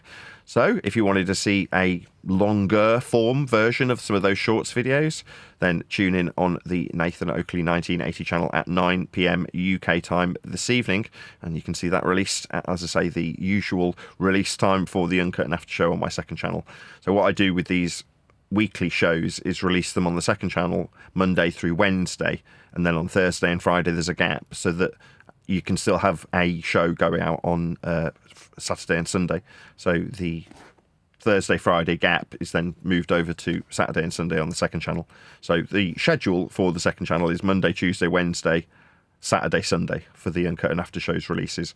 And then where there's a gap, like tonight because it's Friday, I've released or will be releasing a short video, that's to say about 10 minutes long, but what YouTube classifies a long form video, not a short video, in other words. So check that out, Be Here or Be Sphere, on the Nathan Oakley 1980 channel, 9 p.m. UK time, which is about 6 hours, 7 hours from now, if you're watching live, that is. So yeah, check it out. I don't know what that's called. I should really look it up, shouldn't I, so people know what they're looking for.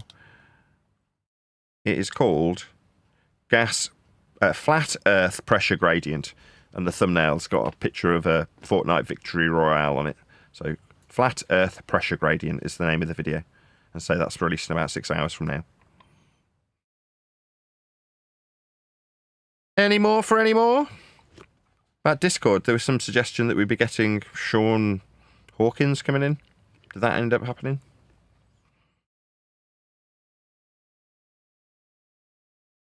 We actually reached out to him in chat, but he didn't respond. Fair enough. He's only just joined as a member. So a blast from the past is a guy called Sean Hawkins, who apparently wanted to come in and tell us about our flat earth elevation angles only work on a curve. Obviously he hasn't. Anything else? Last call.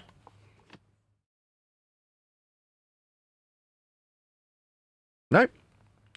With that, I'll say, if you are watching this on either Nathan Oakley 1980 or Nathan Oakley Premiering streams, then stay tuned, as there will be an after show to follow.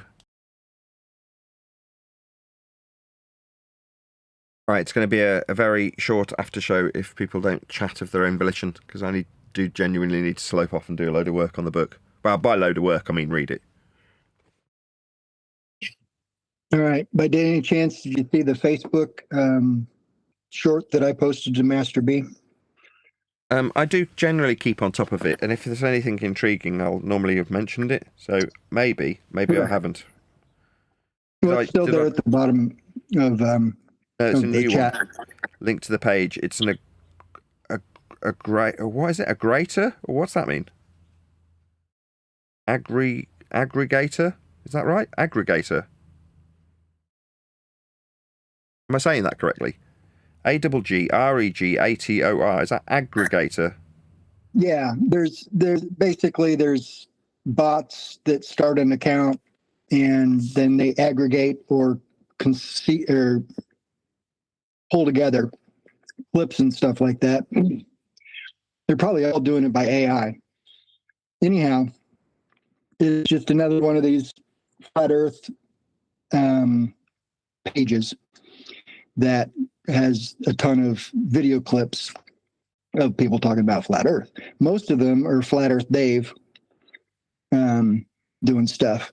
But I got in my feed this morning that one there that I posted, a girl who actually used one of your clips in her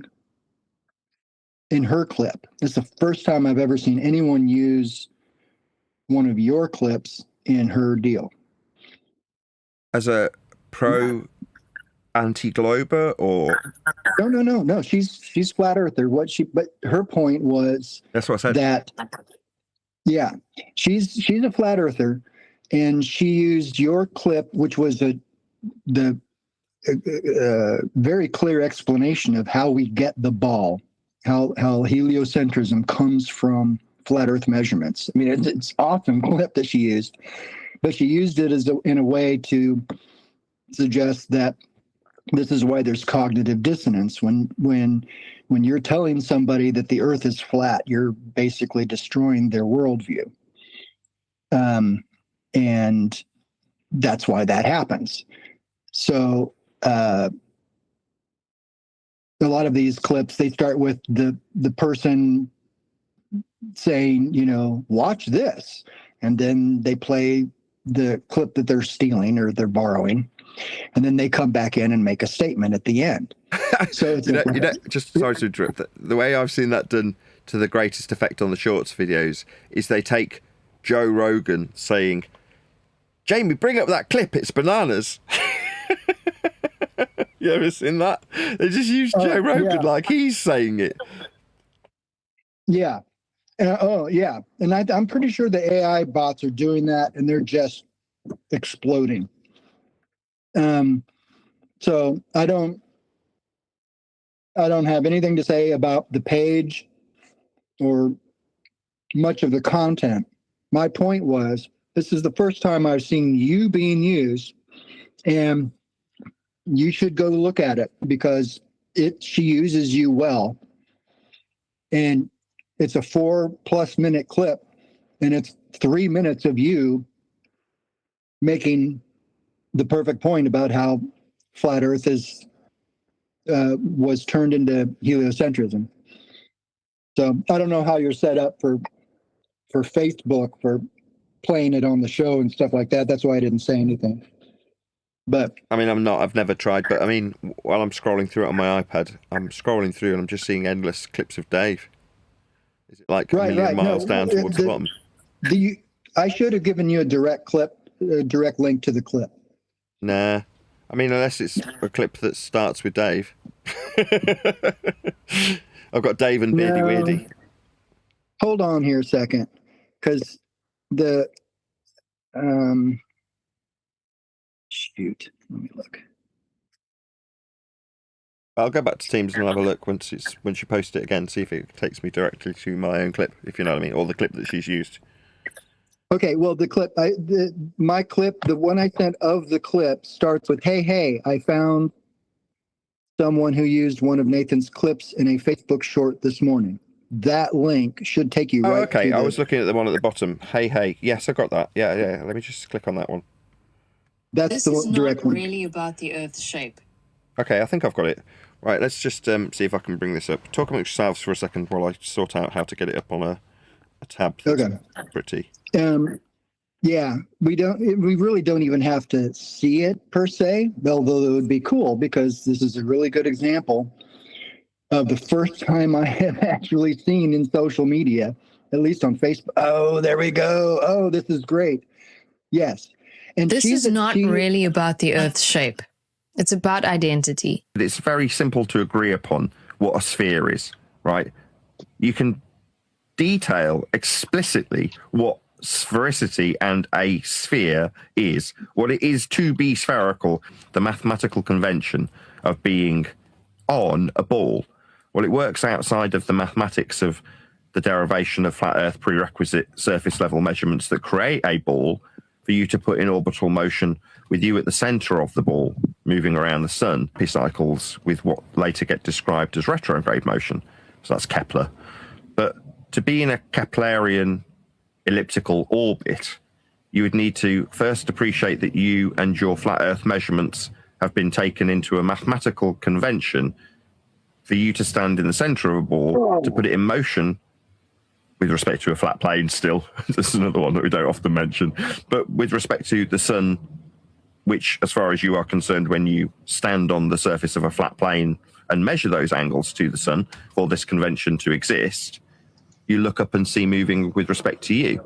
But if you're going to take the mathematical convention of moving with respect to it, you first must measure a flat plane, create a circle, and derive a radial value from said flat circle that's also flat, give it a convention in terms of miles for us to understand it, linear distance measurement, take the convention of an angle measurement to a particular point, in this case Polaris, and divide that into ever-increasing circles that are also flat in circular size down what can then be reified and converted in modern times by the Haversine formula into a pretty map wrapped around a position that you would be in at the core of Earth to move around the sun.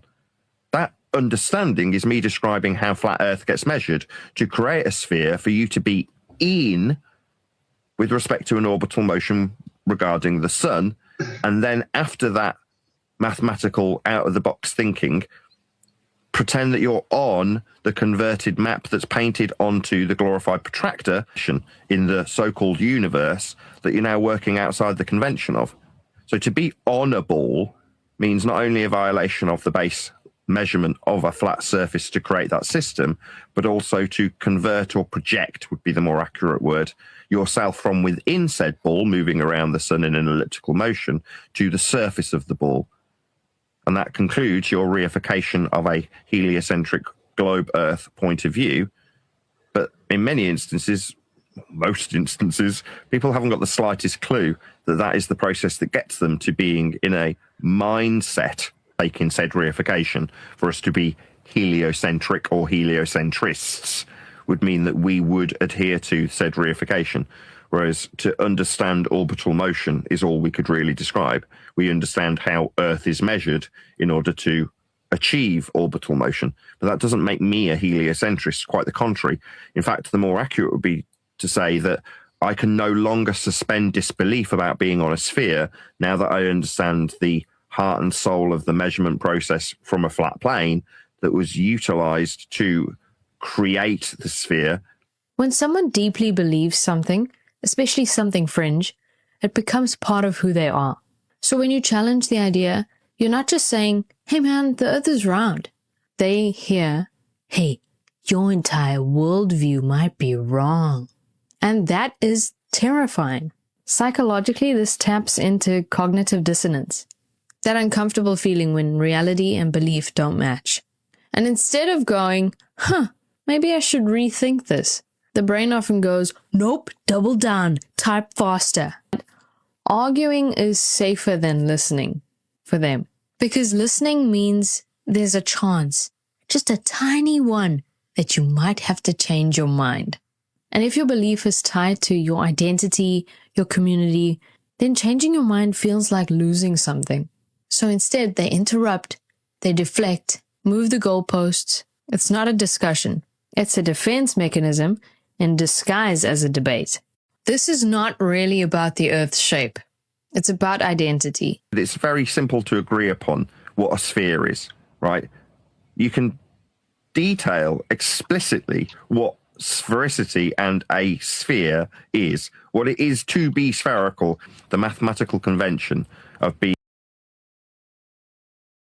Very good. Yeah, it's not an argument. It's not a debate. And debating is protecting yourself from listening. It's not even a rethink, is it?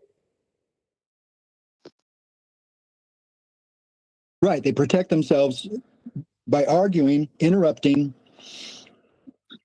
all that stuff to keep themselves from thinking and considering what is true, because it might change their worldview.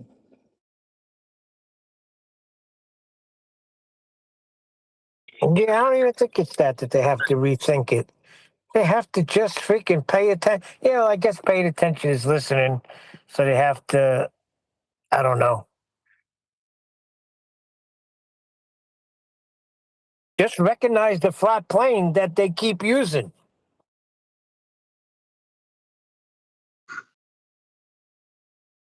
It starts with the premise, you might be wrong. And they just can't, people, normies, just can't take it. Hey, Guns, did you want to say something, or did you need to just mute because you're hot micing? What's up, Guns? Oh, I'm sorry about that. I didn't realize that. I dropped my phone. No, that's okay. I've got another video. Did you want to hear the video that's going out later? I can play that into the hangout. Yeah, please. It's 8 minutes long. Are you all tucked in for 8 minutes?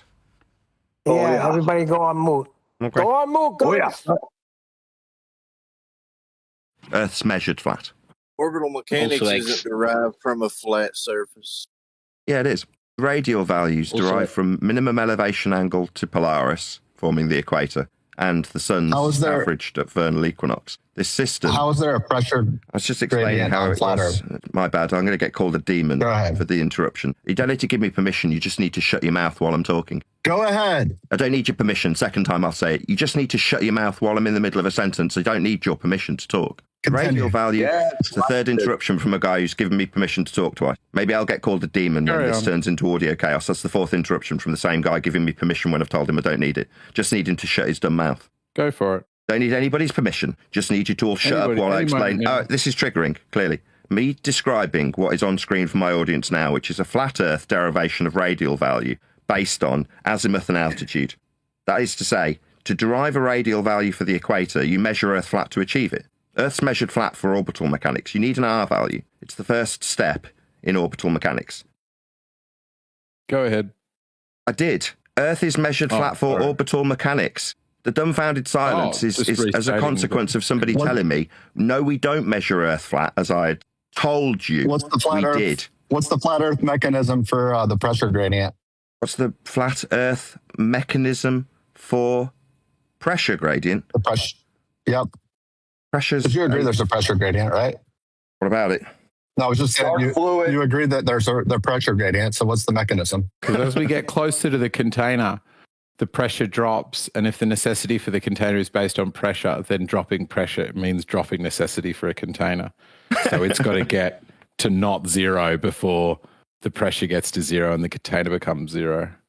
The pressure is the force exerted on the walls of containment. That's what pressure is. Like I say, this isn't my burden to prove. I'm not making any claims about what the sky is. I didn't make a claim that there was a dome. That wasn't me. We do have gas pressure, though.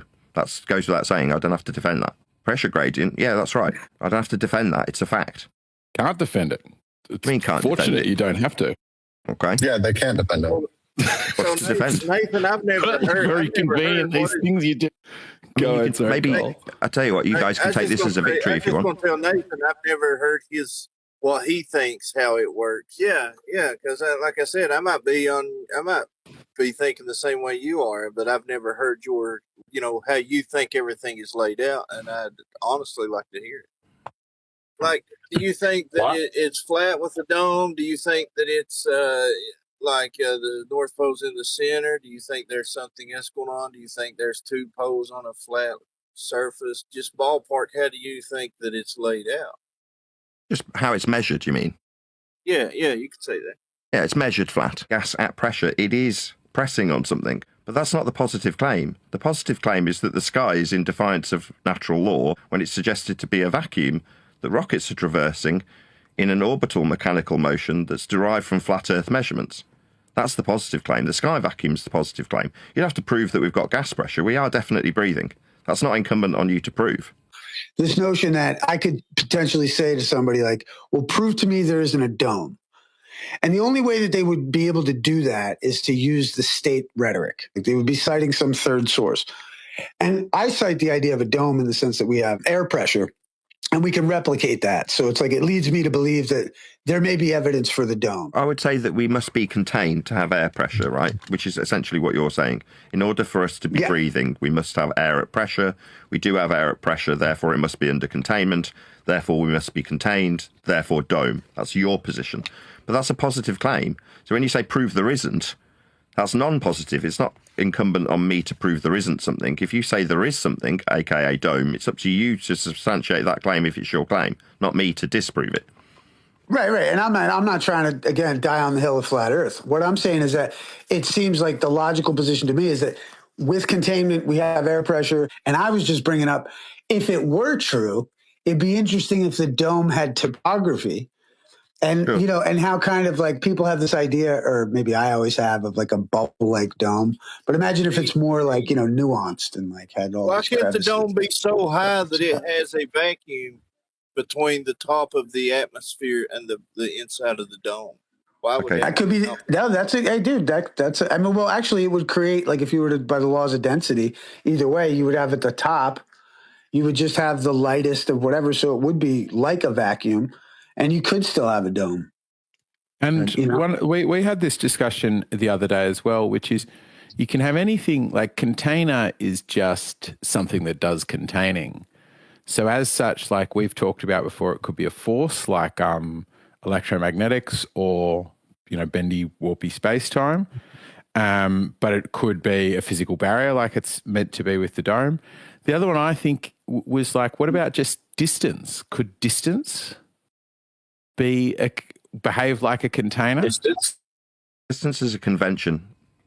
If you're describing the altitude of things like domes, if you're ascribing them, that's your positive claim. Yeah, you could say that. Yeah, it's measured flat. Earth's measured flat. The pressure gradient's measured as a vacuum when we go high enough. Height is measured off of surface level. It's a sea level measurement of altitude. So if you're talking about altitude with height, that's a flat Earth measurement. Distance perpendicular to a plane of reference called sea level. So at height, that's a flat Earth measurement. I put that into a song. So that was like the trailing edge of a song. Anyway. Yeah, and since you're willing to make that positive assertion, certainly you have a positive assertion to defend on why the pressure is what it is at certain altitudes, right? Why would I know that? I'm a YouTuber. What, the altitudes are flat Earth measurements, though. The guy's asking me how it's laid out, and then you've piped up asking me about the altitudes of gas pressure gradients. And I've said the measurement of a pressure gradient, that's barometric pressure, is measured from sea level. Earth is measured flat for altitudes and barometric pressure readings. So these are flat Earth prerequisites that you're asking me about. So if I'm being asked about how flat Earth is, then here you go, there's your measurements. You've got two of them. Barometric pressure, altitude, both are measured from sea level. So is Earth being measured flat your only positive claim you're willing to make? I haven't made any claims. Somebody asked me about altitude, and I explained that altitude is a measurement from sea level. That's not an answer to a question. It's a measurement of Earth's surface. This fact of axiomatic principality that we will appeal to and indeed measure isn't curved. Now, because the axiomatic principle that's going to be measured goes without saying, that's to say, if you're going to describe the distance between me and a separate point, it is axiomatically required to be horizontal. The distance is linear.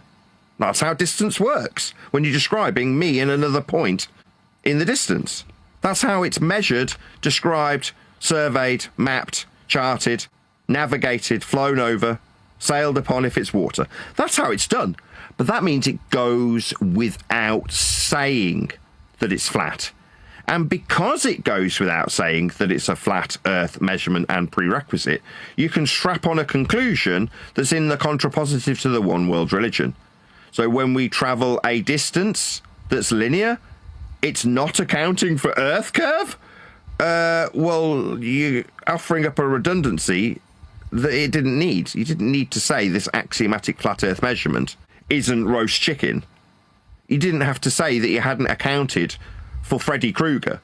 Those aren't necessary. You don't need to say this flat, level, linear distance didn't account for Jason Voorhees attacking you with a machete. You don't need to say those things. But it's being offered up because it goes without saying that it's flat. Therefore, it feels right. No, you've just been led down a path where the arguments have been handed to you when you got here. And you've been told to say Earth's not a ball at the end of a prerequisite flat Earth measurement that both sides ignore because it goes without saying that it's going to be measured flat. Well, of course, we're measuring perpendicular to sea level with millimeter accuracy for every measurement of Earth's flat surface ever made ever. But that means it's not curved. Sorry, why did you add that bit on the end? Well, it just felt right. It wasn't necessary. That's it. That was very good. Very good. Thank you very much.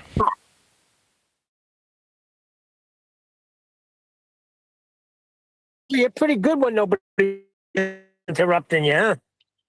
No, that was taken from being in what's it called? The Worldwide Debate. I know. Yeah. Obviously, you could hear. I can't remember his name. Something Teapot or something. I can't remember what he was called. Whatever. You can hear him talking, right? And Issa.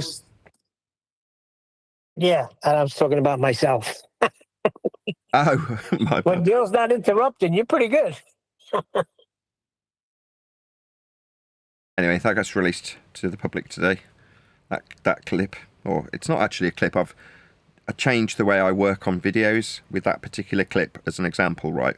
So to produce that, what I've done is I've taken a section of a debate and turned it into piecemeal shorts videos. So if, let's say that the overall length of that discussion was 15 minutes long, I've ended up separating that into 3 or 4 shorts videos, each being 2 or 3 minutes, maybe a minute at the shortest long. And then once they're edited to as concise a point as I can make, I've then re-stitched together the edited shorts videos into a longer format video. So in other words, I've got it, because I always found that if I made an 8-minute video, having the freedom to leave stuff in meant that it could be a bit longer, and I'd leave stuff in that, you know, when it's only 3 minutes, you really are careful with what you leave in the video. So you end up with a really concise video. Well, I thought, well, if I've got these really concise shorts videos and I stitch them back together to form an 8-minute video, it's still going to have the same consistency. And if I put it roughly in the order that it originally came out of the live event from, it'll make sense chronologically, but be really, really consistent. That is to say, there's a lot of information being divulged over the course of that almost 9-minute video, right? There's a lot. It's very information rich. Yes, that's the good thing about it, and very easy to understand. I thought so too. That's why I went to the effort of doing it. I was doing that while my daughters were doing an animation class.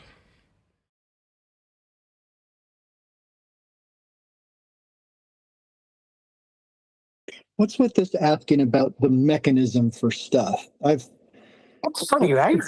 It's almost like there's just a collective conscience.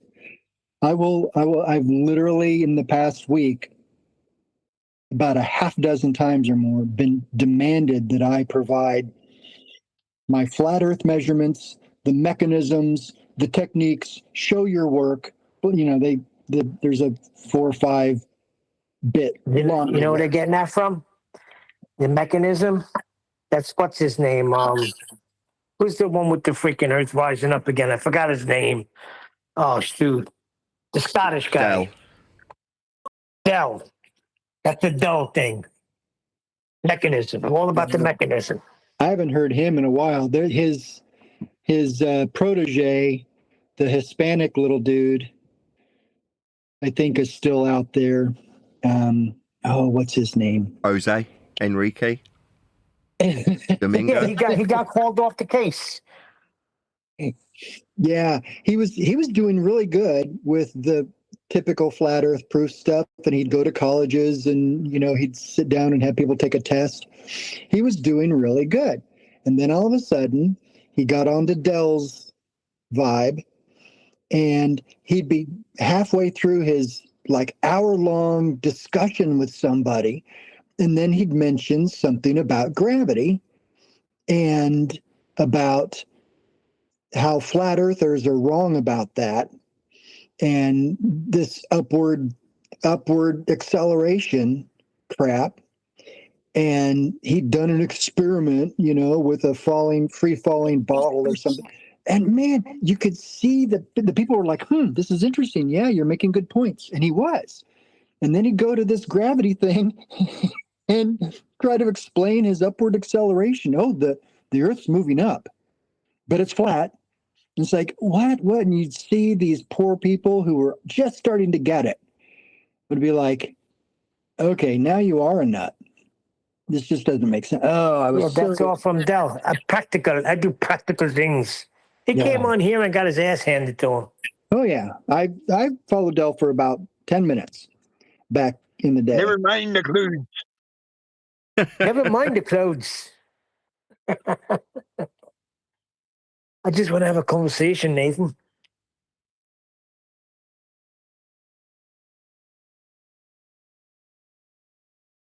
He is a beast of a dude, though.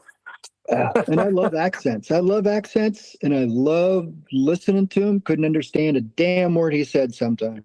Yeah. I got into it with him in chat. He said something to me. I said, you know what? What's the plane ride down here? He was like, well, I'm afraid of planes. I said, you big freaking hulking bastard. You're scared of planes? Yeah, like Mr. T. I ain't going on a plane. Well, I understand that because I understand it's safer than freaking driving. The statistics show, right? But here's the problem. I still feel like I got a shot. And I got about 20 accidents I was in that could prove it. I'm still here. I ain't got control if a plane starts going down.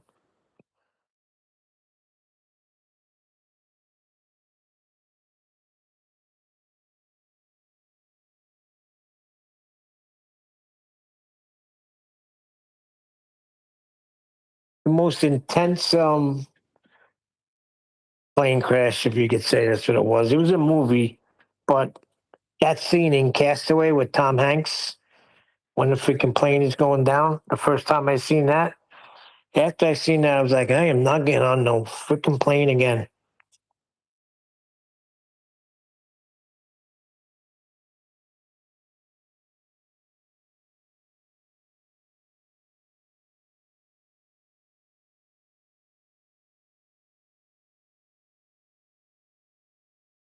Why not you? I don't know. It just scares me.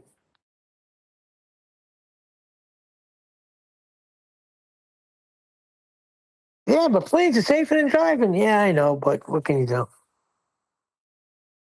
If men were meant to fly, we would have wings, my friend. I agree with. See, I'm with Hawk there.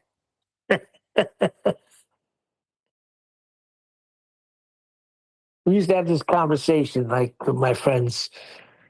If you could be an animal for one day, what would you be? Yeah, guys saying lion, tiger. I'm like, are you out of your mind? None of you should want to be a freaking eagle and soar through the skies?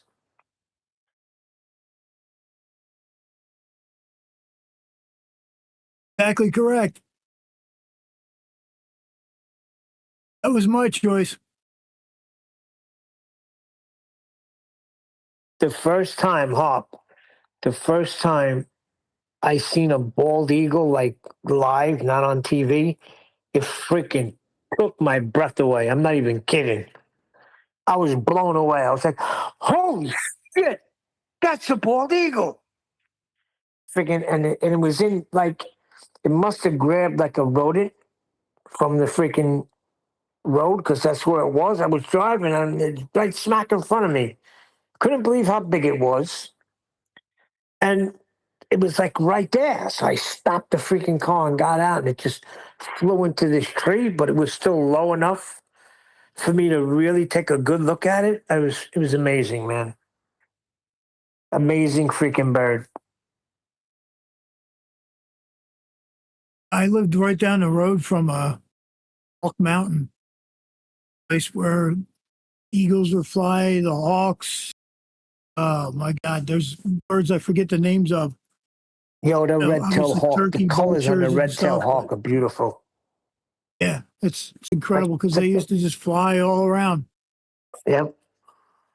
Hey man, But I didn't realize. Hey, again? No, he's playing something. I'll be quiet. hey man, I ain't getting on no airplane.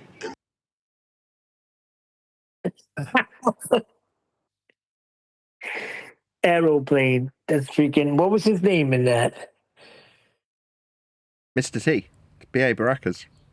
That's B.A. Baracus, yes. Oh, the A team? Yeah. Every blowing Yeah, up they used to everywhere, have but to nobody drug them. died. Yeah, they used to have to drug them to get on the airplane. Same thing with chips. Explosions everywhere, gunfire everywhere. Nobody died. Forge new and wondrous things upside your head if you try to get me on the airplane.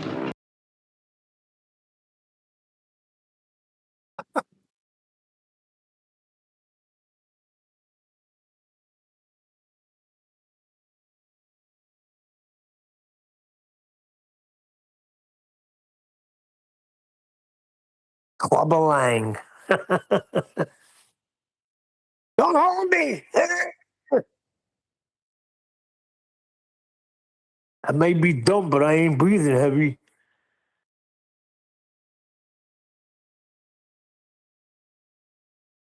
Oh, I didn't realize where I lived upstate New York in that Monticello area. That was that's where they were breeding eagles, the bald eagle. when I brought the car back, because it was a rent-a-car, I was like, yeah, they're all over here. They breed them here. Like they were endangered, and now they're thriving over here.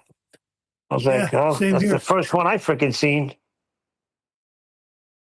Same here. They fly where I'm at now, and we've been away from that place since 2010.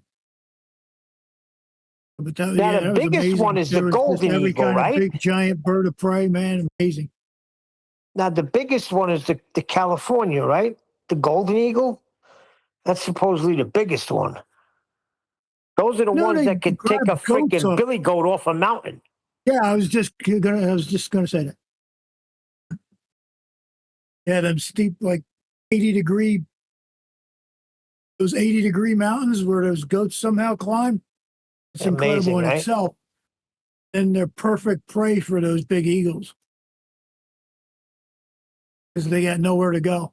Just, you know.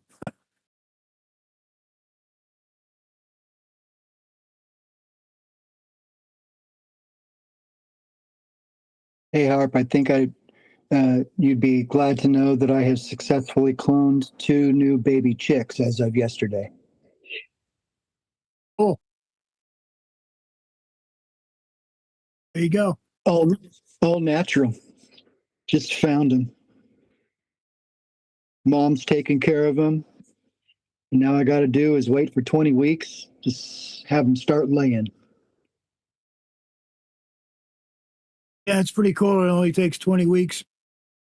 That's what's good about chickens. That's what. Wait a second. Hold on. You're saying that a chick, which is a baby, right? In 20 weeks, it's going to produce eggs? Yep. And once the hen gets broody and starts heating up the eggs can sit in a nest for several days before they fertilized eggs can sit for several days in a nest, as long as it's cool. And once the hen gets broody and officially sits on them, it's called heating them up. Once she starts heating them, then it takes 21 days to hatch. So you can have, chickens every 3 weeks. And then from there, typically around 20 weeks, they'll start laying.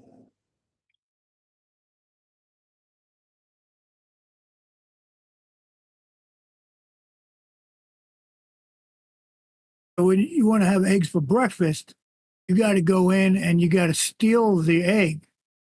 You got to pull the chicken out of the way and steal the egg. Hold on a second. So these eggs, if you don't take them, they become chickens, right? If they're fertilized. That is correct. So they don't need a rooster. There's not like procreation going on? Neil, dude.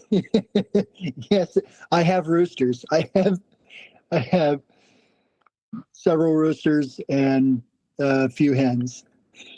So yes, they need to. Oh yeah, there's chicken rape going on every day on the farm. It's brutal. It says this process happens whether or not a rooster is present. What? No. Yeah, the roosters must be present.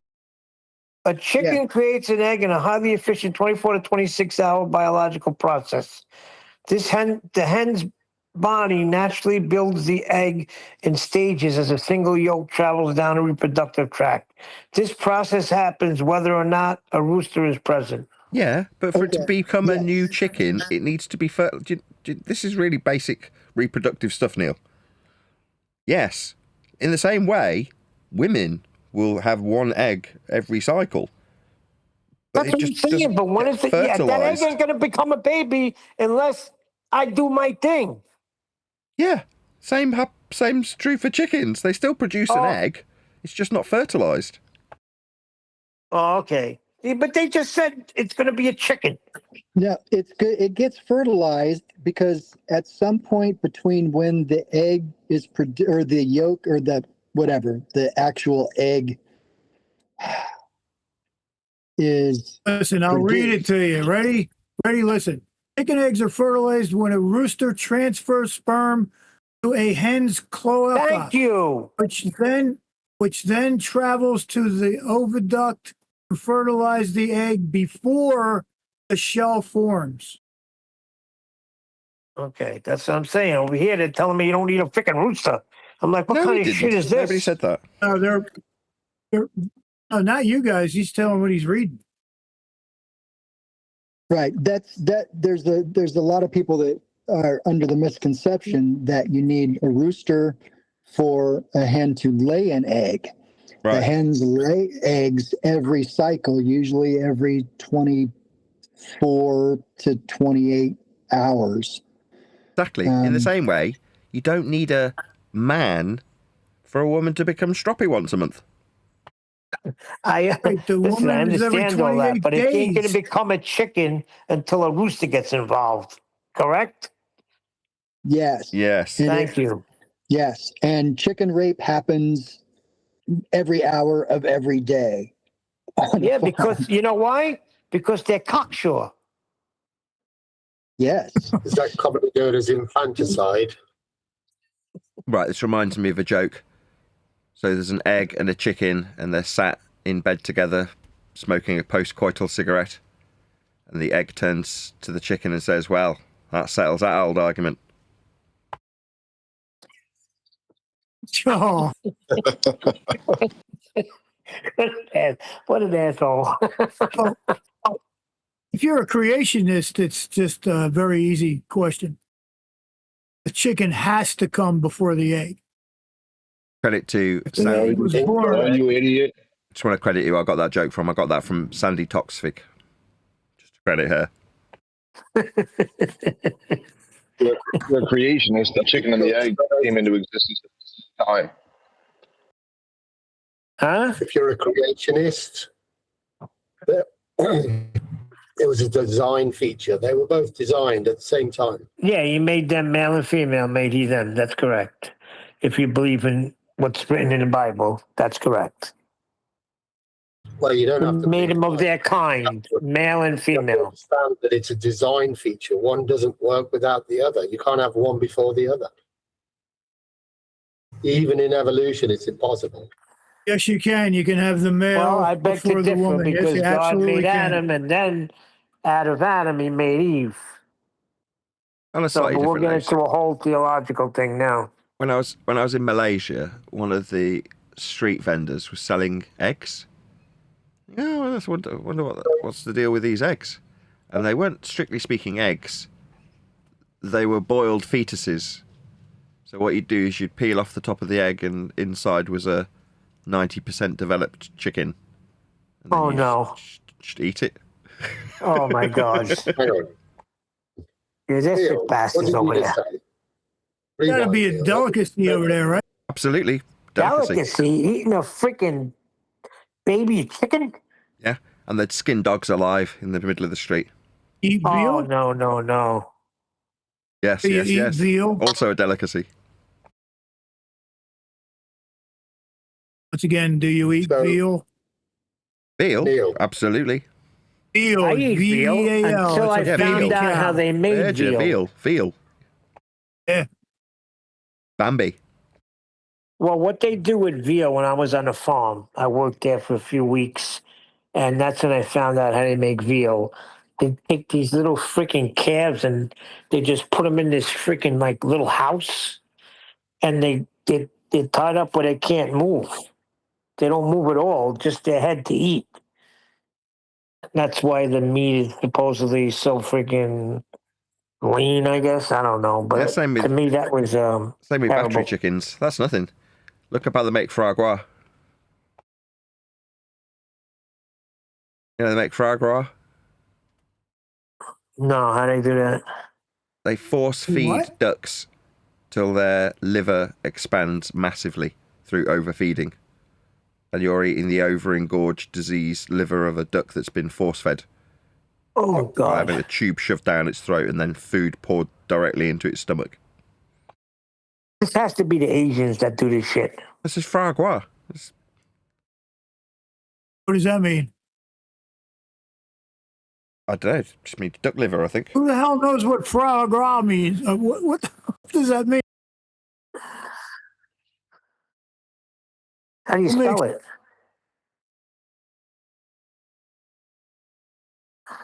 It's pate de foie gras. FOI something. And where does it come from? I think it's either goose or duck. Yeah, it's either goose or duck liver. It just Who made makes pate. it? Who does it? What nationality Can you understand does this? questions? Yeah, It's seriously. French.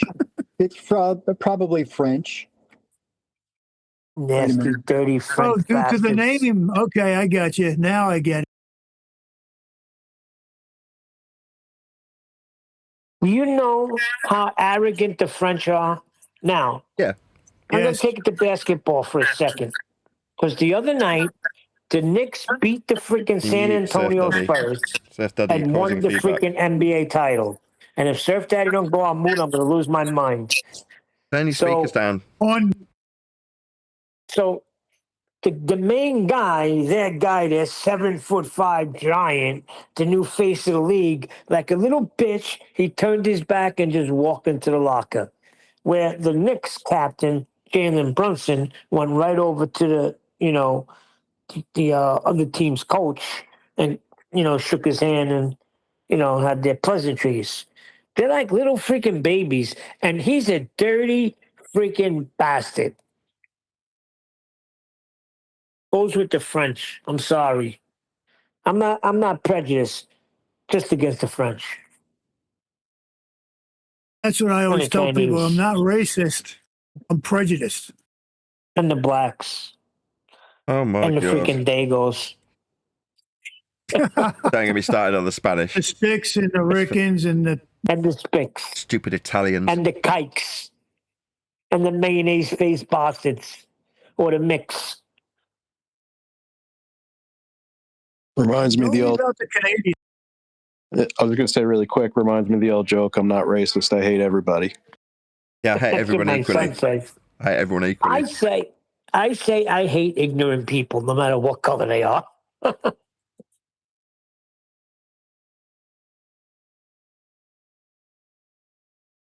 that's about right. Retarded people, doesn't matter what color they are. If you're intelligent, doesn't matter what color you are. You want to see something funny? Google twerk fight at Nick's parade. You got to see what these freaking two women. There's this one freaking lady, and she's on the street, like street light, the don't walk sign. And there's this, she's full figured like woman, and there's this skinny like white girl underneath her, and they're having an argument, right? So the bigger one just comes down, grabs her, and yanks her and throws her to the ground. This freaking white girl gets up, and as the freaking other girl is climbing back up on the freaking don't walk sign, she rips her freaking pants off and starts smacking on the ass, and the girl just starts twerking in her face. This is what was going on at the Knicks parade yesterday. I'll put it in Master B. It's funny. I'm good.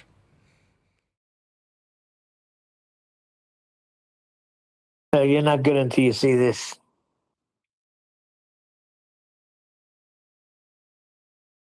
But anyway, this mayor, right? Not to get political, but he does this whole freaking speech. And then when it was time for him to get up, James Dolan, he just said, listen, I don't need anybody's vote. I'm just happy that we brought a championship. I'm sorry it took so long. But it was like a shot to him because that's what he was doing. He was using that to freaking, it was a great speech he gave. The guy's an eloquent speaker. I give him that. But it was about the players, and you only heard from one freaking player. One by one, the politicians came up. Mambi. His wife had like this Knicks shirt with a jacket over. I don't know. It was weird, but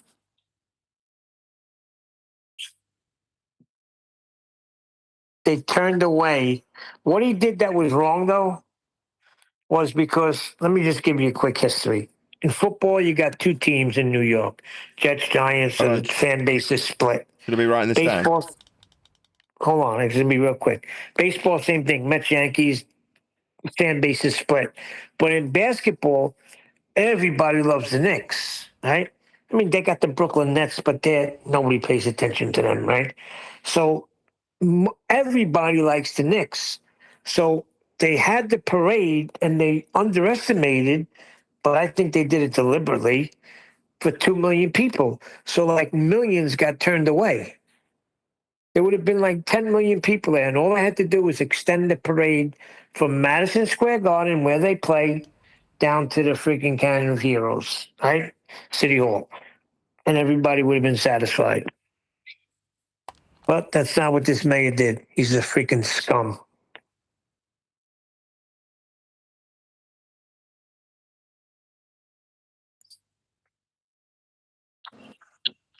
Are we past foie gras, or do you want to know a little bit more about it?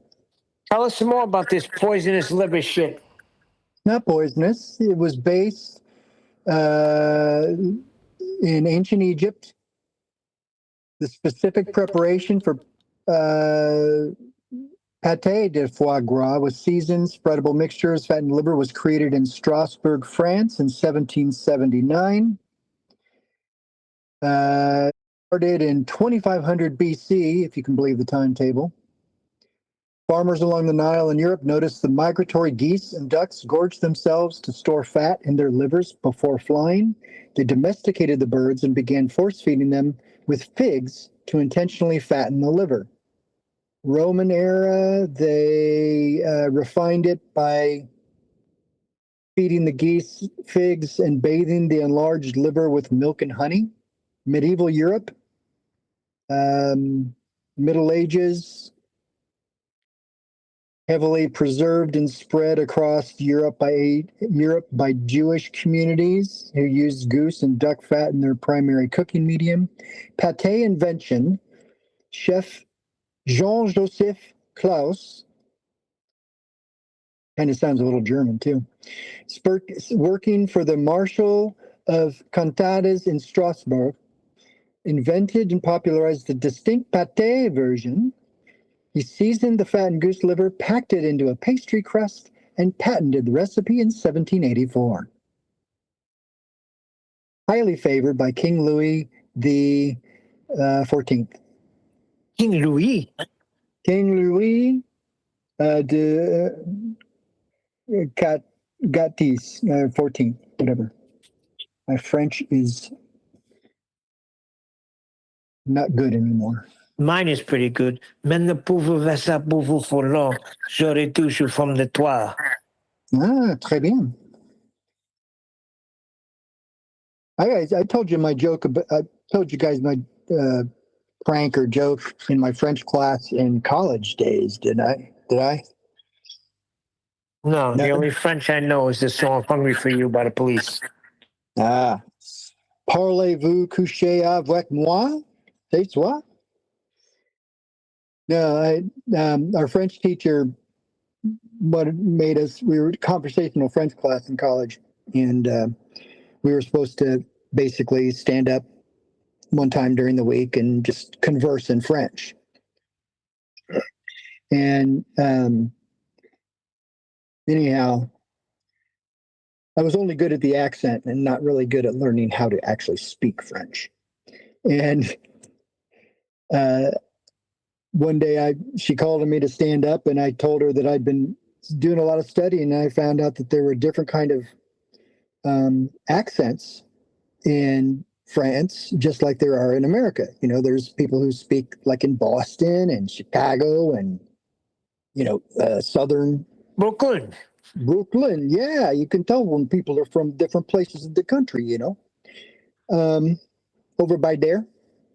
And so anyhow, I played that up, that there's different accents for different countries, just like in America. She says, "Oh, yes, you're right." I said, "So there's a Northern French, and then there's a Southern French." "Oh, yes, it's true." So I said, well, so where the Northern French would say, bonjour, comment allez-vous aujourd'hui? Très bien, merci. You know, that's how they say it in North. And she goes, yeah. And I said, well, in the South, it's a little different. It kind of sounds like, bonjour, come on to Tallyvusi. Oh, Tracy Biani, mercy buckets. That's the hillbilly French. Yeah, yeah, you got it. The class was silent, and the teacher just jaw dropped. And everybody started for a little bit. And I'm kind of like, get it? Did you get the joke or no? Bonjour is bonjour. You know, I'm practicing my accent, see, because I was going to be in the movies someday. And that's very interesting. Of course, the class is just rolling. Tracy Bieni, Mercy Buckets. And she says, you'll see me after class. It was the most fun F grade for participation I've ever gotten.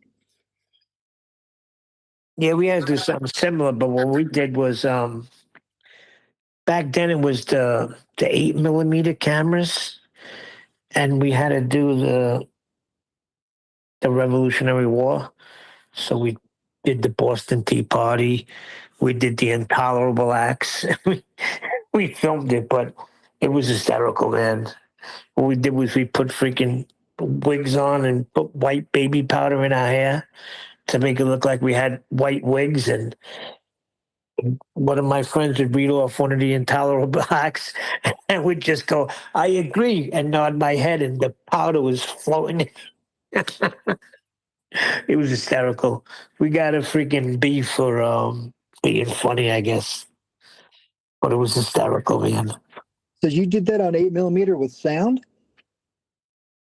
Oh, I don't remember. Surely you were doing video by then.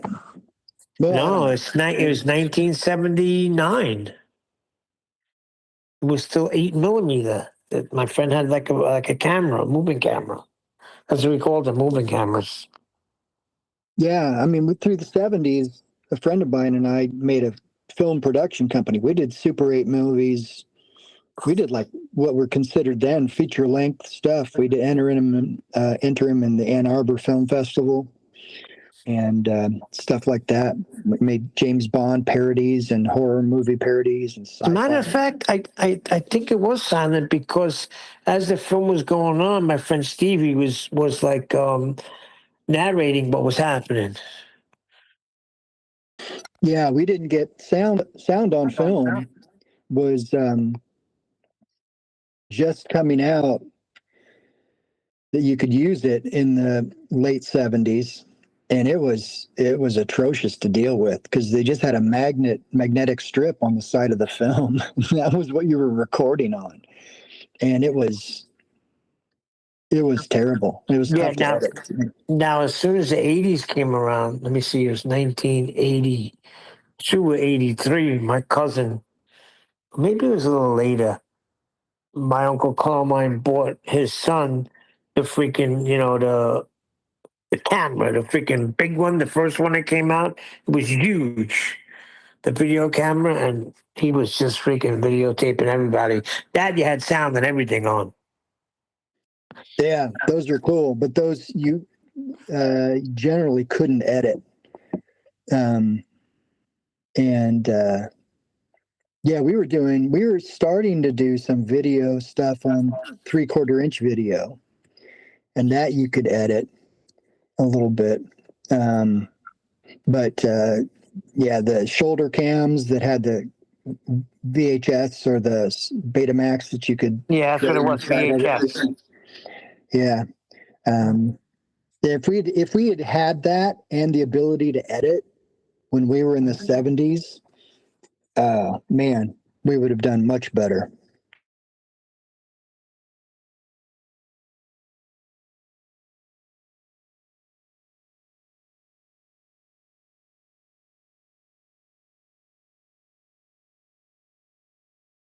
I agree with the theme or themes currently being discussed.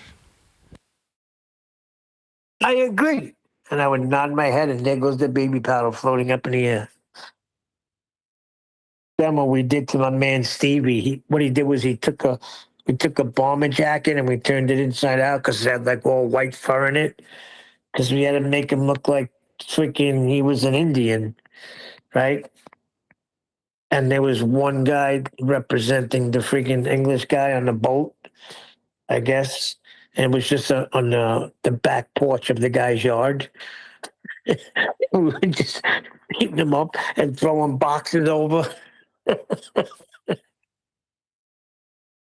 I tell you what's going to happen. If everything plays out right, you're listening, Craig? Pay attention. If everything turns out right, we could have an England versus America on the 4th of July. You think so?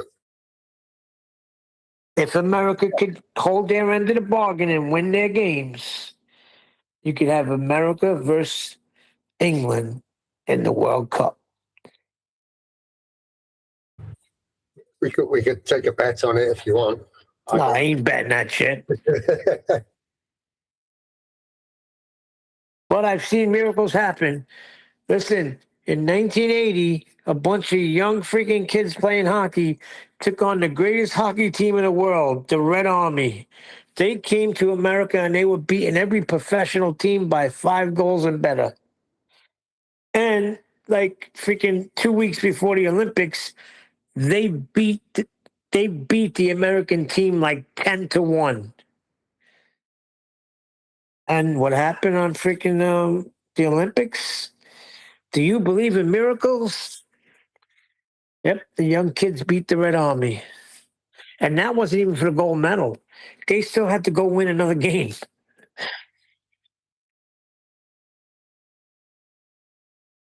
So miracles can happen. I'm going to find out today how good this American team is at 2:00 my time. They play. But last night I was watching Mexico against, what was it, South Korea? This freaking goaltender made 2 saves that I don't know how he made the second save.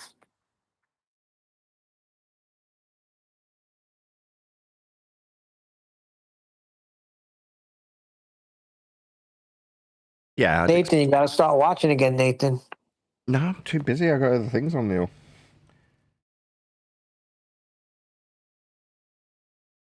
I mean, I could like have leisure time to watch things like football, but it'd mean there'd be no shorts videos ever again.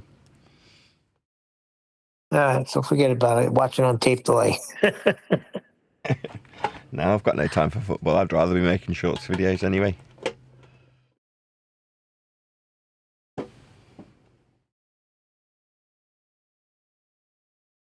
So what's your personal take on that video, that Facebook video I found this morning? I mean, it's got me in it, so I love it. I know, I could tell. It was uninterrupted. It was like 3 minutes of you just straight talking. I could see you sitting back in your chair going, oh, I love me. I love me. Was that the one we just heard? The one with the girl that talked about it being about your image or about identity.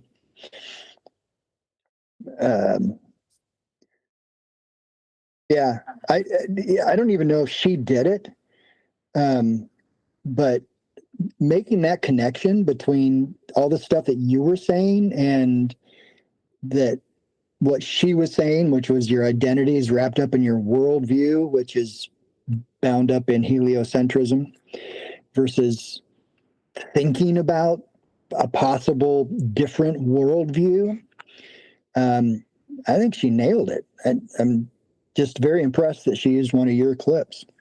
Of course, you couldn't use Dave's clip because he's the one saying, well, it could be a ball. Is that what Dave's saying? Oh, of course. He's always still saying it. Yeah. Really? He starts with the ball. Yeah. It could see, it could, well, he says it in different ways, you know, but he's always presenting the ball first to debunk it. I mean, you could just kind of scan through those clips.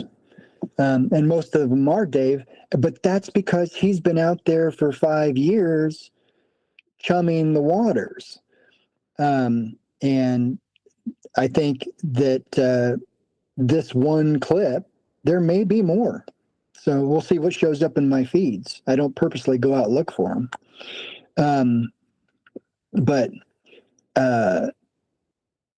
I can only imagine that it's because you're putting out more shorts for the public that even showed up that someone else is using it. So your best promotion, especially pre-book, is as many shorts that can be stolen and repurposed as much as possible. Then people will start seeing them. Do you want another video? Got another 8-minute-ish video if you want to listen to that. Yeah. Again, taken from the 8-hour debate, and then why isn't that working? Hold on a sec.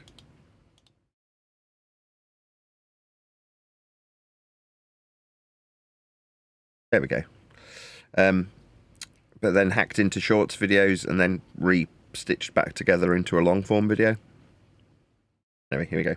You are the one using flat Earth measurements that are linear in miles to have a squared function. This is the fourth time I've said it. Interrupting. You seem to be interrupting me. You don't like that you've used linear distance to have a squared function. You can't square a non-linear mile, you stupid man. Now stop talking through me while I tell you about how you are squaring a linear mile. It can't be squared, as you've suggested, will be used by you when you employ flat Earth mile measurements to square them. Not square means, it means this distance is linear and flat for you to appeal to it to approximate a calculation of curve when you assume a tangential plane measured in flat Earth miles is capable of having a derivative squared function taken from it. You are using flat Earth mile measurements. I haven't measured or inferred anything. You are the only one who've used a measurement. It's miles, it's linear. Talking? You're the one who's used it. Are you done talking? No, I'm not done talking. I'm in the middle of a sentence that you can't cope with. You are the one who's appealed to these flat measurements, and now you're yakking through me, asking if I've finished. The answer was no. The answer was no. Nathan, you need to calm down. So you obviously can't cope with the fact that you've used these linear distance measurements in your calculation. And rather than allowing me to get to the end of my sentence, you're now incessantly talking through the top of me. No, I haven't finished. You asked if I was finished, pointing out that you are using miles as a linear distance to take a squared function from them. Miles is a linear distance. Yes, the fourth interruption to the same statement that you're scared of. The good news are you scared to hear it? Are you scared to hear it? I'll say it again for the fifth time without interruption. I'll count every time you interrupt this terrifying fact that you've used flat Earth measurements. You cannot square a non-linear mile. You are appealing to a flat Earth measurement of miles. You've then projected that use that you are employing of a flat linear distance of measured flat Earth miles to square a function from them. I haven't measured anything. The only one using flat mile measurements here is you. You do know that all miles are linear, right? Like yes, all miles are flat and linear. That's correct. Earth is measured flat in linear miles. That's correct. We're not measuring Earth curved in miles. They're all linear. They're all flat, or we couldn't square functions with respect to them. That's correct. You are measuring Earth flat in linear miles. This is not going to work, sir. You chat skanking through the top of my confirmation that you're measuring Earth flat in linear miles. Yes, I agree. You require flat Earth linear distances for you to pretend you've got curved derivatives from begged questions of tangential planes. You require flat miles that are linear. You employ flat Earth mile measurements to square them, to approximate a calculation of curve, asking if I've finished. The answer was no. The answer was no. Nathan, you need to calm down. To take a squared function from them. Yes, the fourth interruption. You interrupt this terrifying fact that you've used flat Earth measurements. The only one using flat mile measurements here is you. You do know that all miles are linear, right? Yes, all miles are flat and linear. That's correct. Earth is measured flat in linear miles. I agree. You require flat miles that are linear. Have you ever heard of a software called Autodesk Civil 3D? Sorry, I'm not a really adenoidal boring dweeb, but I do know that linear miles will be utilised by dweebs who have a squared function coming from them. Okay. Would you just rather chat skank through every reply after asking about boring dweeby software? Do you think that we need constant audio chaos while I respond, while I get to the point that Earth is measured flat? What's that you say? You do realise that all miles are linear, Nathan? You do know that all miles are linear, right? Yes, I realise we only ever measure Earth flat with linear miles. What's that do I know about some boring dweeby software? Now, I know that this man's appealed to a flat Earth linear measurement in miles, though, but we're going to get chat skanking through the top of every word of this conclusion. Yeah, I'm sitting here listening to you being absolutely... We measure Earth flat in linear miles to square a function from it. That's what the last guy, who doesn't seem to want to acknowledge the conclusion to his flat measurement in miles to derive the ever-popular squared functionality from them in flat miles. We're not getting a conclusion to that. I'm now being asked about electrons and software by a couple of cuck cowards who can't cope. Okay, you want to explain your redundancy? No, I'm good. We've got linear miles being squared. They're measured flat. It's a flat measurement of Earth in linear distance value, even when you beg the question of a tangential plane. This is the conclusion to the last guy that couldn't quite cope with his own use of linear flat Earth mile measurements. I'll say it again. You want to contend with the redundancy in your logic, your word salad that's provable? Sorry, a mile being linear isn't word salad. It's not logic. It's a measurement. It's linear. It's miles. It's how we derive Earth measurement for idiots who believe they're on a ball to suggest we can square those linear miles to infer Earth has sphericity. That's not logic. That's not a claim. That's the guy who spoke to me a moment ago using flat Earth measurements to suggest we can calculate sphericity based on flat Earth linear mile measurements. You don't contend with what anyone else is saying, and you attempt to gaslight. I wasn't talking to you, though, was I? I was talking to a different guy. You've taken over, haven't you? You don't understand. Don't tell me I don't understand. The guy I'm now talking to that's telling me I don't want to contest anything. No, I want to conclude what was put to me. Tangential planes with squared functions. Flat linear miles being the conclusion. I haven't done that. That's not my claim. But down is perpendicular to a plane. That's not a claim I'm making. That's an axiomatic fact. In order to even ask this question, you've got to, the Earth's already got to be flat. So because down exists, down is in reference to a plane, therefore flat Earth. So that's the answer. Earth is measured flat for this question to exist, but not actually an answer. Yes, that is correct. Earth is measured flat for you to ask a YouTuber who produces videos about the second law of thermodynamics and gas dispersing into available volumes. We've got to accept your final conclusion that it's flat. So nobody is withstanding the fact that we measure Earth flat. Just want to get that on the record. If you're going to be doing a show today, I can go ahead and get that prepared for you. But I want to make sure that we're keeping the open format in this room in particular. No, I like the format where I am in a completely neutral platform with no control over anything, and I have no mute button, that's totally excuses. Fine. You can have that. I'm okay, but thanks. I need to I'm make good. sure that this room is separate. I'm okay. Honest, I'm good. Happy being in the public bit where I have no unfair advantage when 30 people pile on me. I'm happy as I am. I don't need any privileges. I'm okay as I am. But thank you for the offer. I really appreciate it. Meanwhile, Earth's measured flat. So perpendicular to a plane of reference to describe altitude that the gas is spread out. And even if you infer that gases go down, go boom, boom, go splash, splash, you're still describing a downward vector perpendicular to a plane of reference. Earth's measured flat for everything we've discussed so far. And is your claim about that just that because down exists, down is in reference to a plane, therefore flat Earth, therefore I don't need to answer the question about the gas pressures? Am I understanding your argument correctly? No, I'm saying that the guy who asserted that there's a downward vector requires his, not my, downward vector be axiomatically perpendicular to a plane. That's what down is. It's not my claim. Somebody claimed that there's a downward vector for gases, like gases go down. No, they're produced at ground level and go up. Further to that explanation I've now given 3 times, you're suggesting that I haven't given an explanation. And in lieu of an explanation for the cycles of gases produced at ground level and spreading out with entropic dispersion, that's a pretty concise and complete explanation for what I've been asked that also ties into the flat Earth prerequisites that are now being interrupted by the guy that said I didn't answer the question, even though I'm now answering it for the 4th time, along with axiomatic flat Earth measuring principles that have been employed by the people that tell me gas goes down. That's it.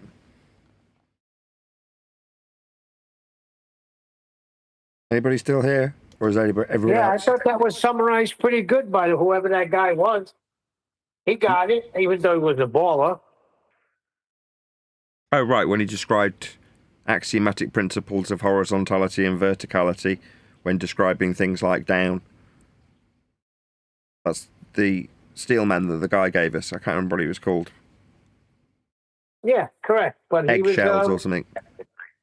he understood it. He verbalized it well. Yeah, that's why I And he's stole it. correct. Yeah, I've put that at the beginning and end of some videos that I've made, at least a couple of them. So him saying that is not just in that video. It's in a couple of them.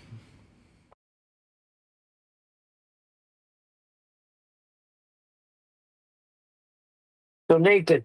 Yes. This book comes out in a couple of days. That'll be great, man. Yeah, I can't see why not.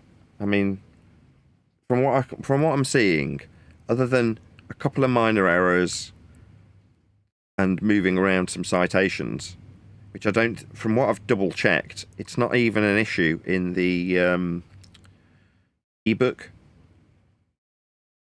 So where the citations seem to be sort of interwoven in between chapters and sometimes at the end of chapters on the PDF version, the immediate concern is the electronic version, right? The one that's actually going to be available to purchase next or first. So in that instance, all of the citations sit at the end of the chapters. So it doesn't, it doesn't affect that. And then if that's the case, there's only a couple of minor errors. Like I say, there's a missing letter A in something. What was the other one? I can't remember, just some minor little thing that wasn't really that important. Oh yeah, a picture that needs to be moved up one paragraph. Oh yeah, I wanted to change where I've put a Skype call. I'm going to change that to a video call because it's a bit more timeless. I mean, Skype is a perfect example where it's already out. Also, I want to change where I've put a Netflix show. I'm going to change that to a TV show. Because again, if Netflix will date badly if in 5 years it vanishes, whereas TV, in a story that's got fictional characters based on real characters, I can just keep it a bit more timeless by turning a Netflix show into a TV show. Strictly speaking, that's an upgrade, but who cares? It's like just to keep the book a bit more timeless.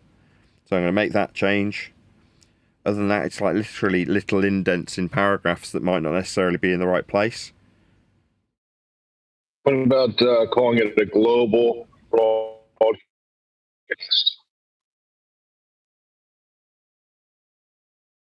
Probably on Thursday, maybe. I don't know. I don't like that.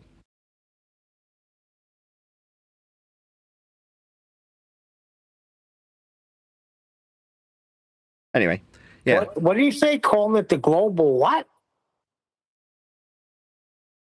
You said, what about calling it a global broadcast instead of a TV show? I don't think he likes that suggestion. Oh, it's just, I want to keep things timeless. That is to say, if you imagine reading a book about something that happened on MySpace 10 years from now, you go, wow, that really dates it. You know what I mean? Well, I think the same is said for things like Skype and Netflix. But in one instance, I came across a different version. I'll give you a different example. I'm describing text messages between Eddie Bravo and myself. And when I read it back today, I thought, should I change text messages?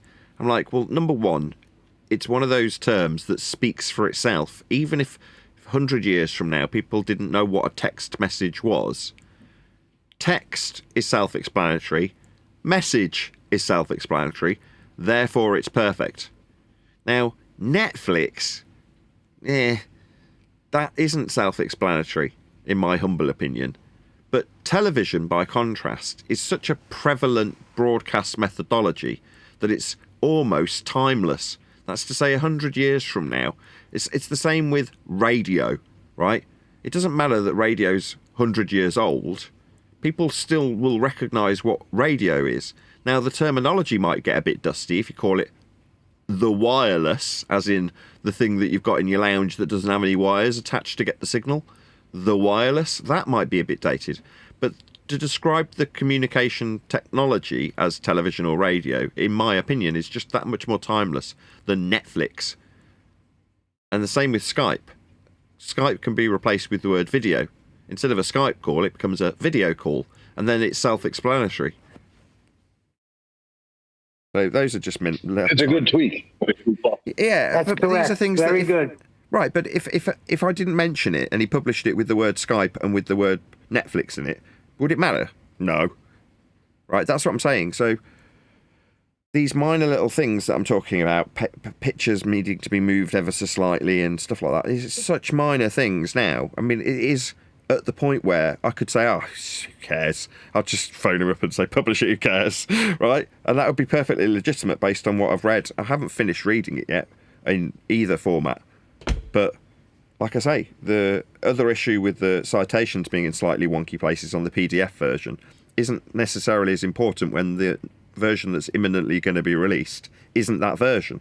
But I thought I'll start with that as it's the lesser important one, and then, you know, go through the ebook second. I don't know why I've done it in that order, but that's just how I'm doing it. It's just work, innit? Just got to get through it. But pending me getting through it and passing him the alterations and phrasing them and showing them the screenshots of my, you know, notes with alterations on them, that I can't imagine would take more than a couple of weeks. That's funny. Yeah, but that's a good catch. Yeah, you're right. I agree with that. Text message is self-explanatory. Radio will always be recognized. Yeah, and there's a Well, letter no- A missing. So in this instance, I'll just read the sentence to you. Years since Earth's heliocentric birth, in what is another wild idea of heliocentrists, comma, meaning that molten iron core would be very small or non-existent. Well, what it needs to read is idea of heliocentrists, comma, meaning that a molten iron core would be very small or non-existent. It's just missing the letter A. However, as I read it back now, I'm still looking at it going, actually, it could be read perfectly legitimately without the A, meaning that molten iron core would be very small. In other words, it makes sense either way.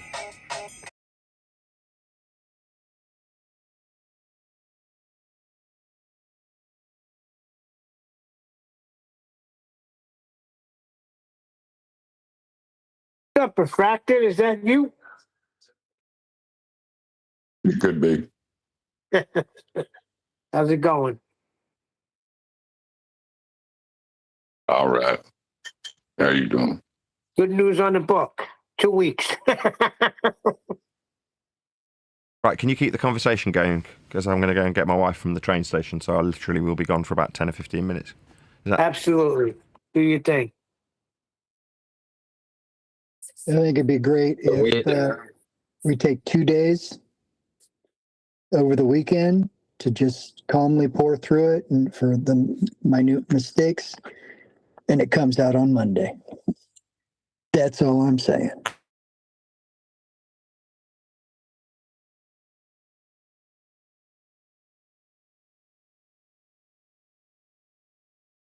I mean, that would be great. Go ahead, Refracted. We're talking about the book. Go ahead. Oh, nothing. I was going to be silly. Go ahead. No, I'm just saying that would be ideal, and it seems like that could be it. You know, because what else is there to alter? I don't think anything. So this would be great. I think there's enough time lapse between, you know, the other stuff and Nathan. I mean, Nathan's got a book coming out. I mean, a book where you can read it and you're reading a story. And I don't know. If you guys remember 10th Man, when he used to be on the show, he would say, Nathan, one day you're going to be talking to hundreds of thousands of people, possibly millions. And you never know. You know, you just forge on, right? And you never know. I got that from the kid Jalen Brunson from the Knicks basketball team.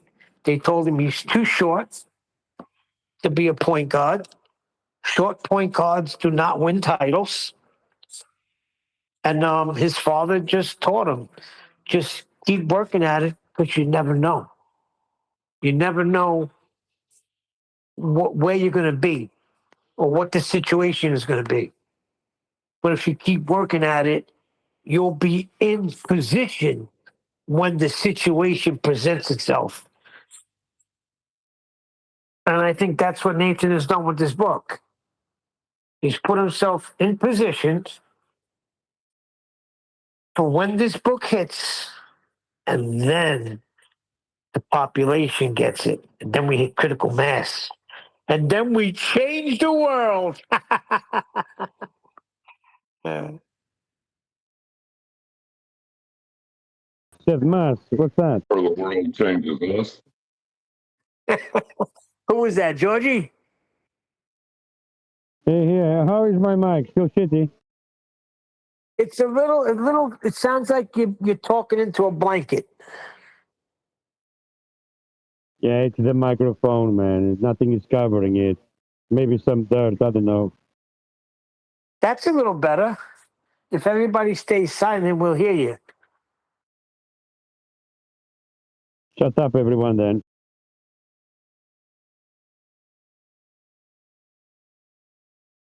So, Georgie, how you feeling about the book? You understand what I'm saying? Nathan put himself in the right position for the moment that's getting ready to happen. I mean, you're talking about 10, 12 years of doing a show called Flat Earth Debate.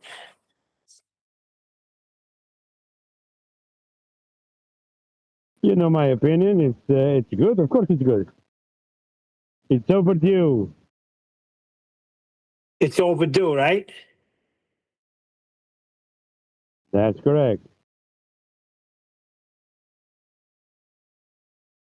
Exciting times with the book coming out, for sure. I was also going to add, maybe one of the best gifts the other guys ever gave Nathan was free kind of intel on how potentially his book is going to be treated by certain people when it comes out, if you know what I mean.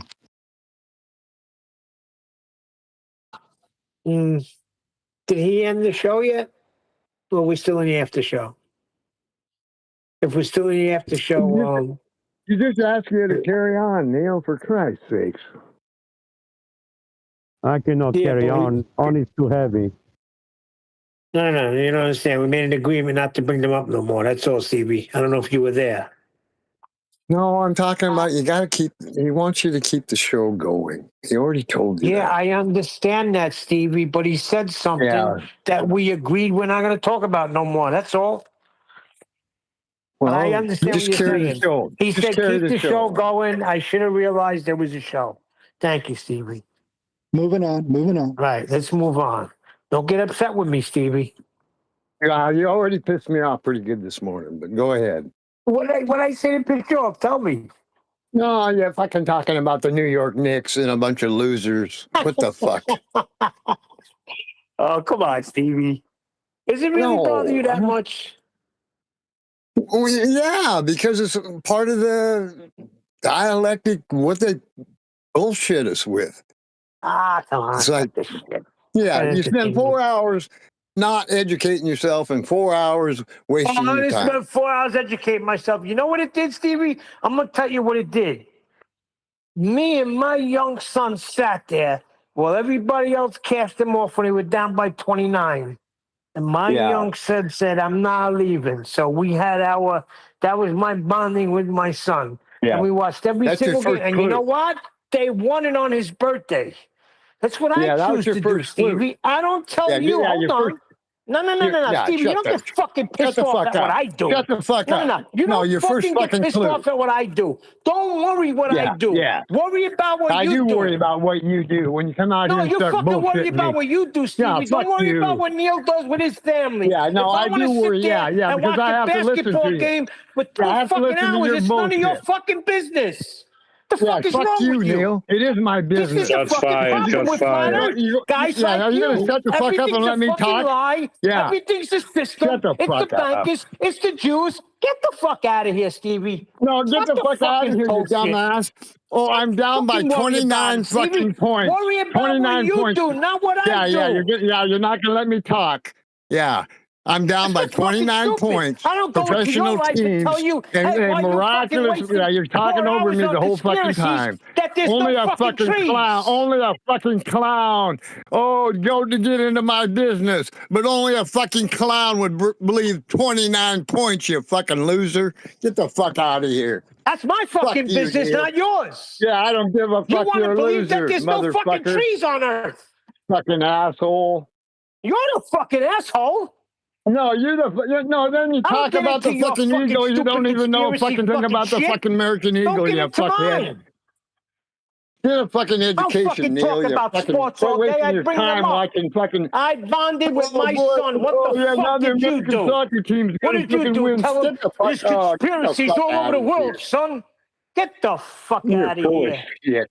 Fuck you, Neil. Waste my fucking 4 hours. That's my fucking 4 hours, not yours. Yeah, no shit, I piss you motherfucker. off because I bring up sports because I watch sports. No, because that you bring pisses up you off. bullshit. Well, I guess just told what? you 3 fucking Fuck things. you. You don't even know it. You're so fucking ignorant. You don't even know about a fucking chicken. Yeah, I'm what so the fuck, ignorant. I dude? know. It's like the gladiator days. They keep everybody fucking preoccupied, and they're Yeah, fucking you don't even robbing know us, about the and they're fucking. fucking Yeah, you you don't over, even know about and the that's why you're eagle. poor You don't because even. you don't understand finances. Get the fuck out of here. You don't even know about the eagle. You bullshitted me this morning about the American eagle. What the fuck, dude? You don't even know the first clue about the fucking eagle. What the Who fuck? gives a fuck? I see the bird, and it fascinated me because it's beautiful. It's a beautiful creation of God. What do you want to link it to America? No, you could fucking clue me in on why it's a bullshit It's a fucking fucking story. problem. We're talking about fucking animals. It had nothing to do with America. Well, When I problem seen is that fucking people bird, don't. I was astonished. Fucking elegant. They are pretty Fucking no pristine. shit. bird. Yeah, no shit. It's a Yeah, but don't fucking skip over the beautiful fucking bird. story. And you Don't fucking skip put it over to the fucking America. story. Another Yeah, you don't fucking even one. know the Stevie, fucking story, Stevie, you motherfucker. conspiratard, stupid No, shut the fucking fuck old up, man. Neil. How I'm about done that? talking to your dumb ass. Please be done talking to my dumb ass. And the Knicks did make that comeback, which was unbelievable against San Antonio's defense, which is very good defense.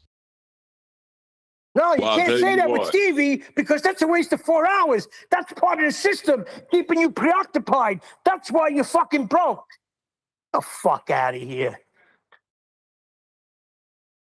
At least we kept the conversation civil while Nathan was gone. Yeah, we made it civil, all right. Welcome to another FED Thanksgiving dinner. Please don't fucking swear. Welcome to another FED Thanksgiving dinner. Please don't swear, and if you do, you'll be sent to the children's table. Fucking don't know the story about the American eagle. What the fuck?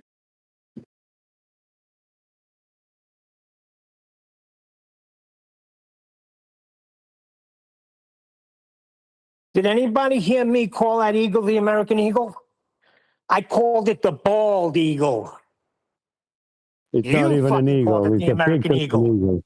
I said, when I seen that fucking bald eagle, it fucking blew me away. And it did. Up close, as opposed to seeing it on fucking TV, it was fucking majestic. It's the largest bird of prey in North America, isn't it? Yes. Well, yeah. Well, California has the condor, right? The California golden eagle. That's the biggest one.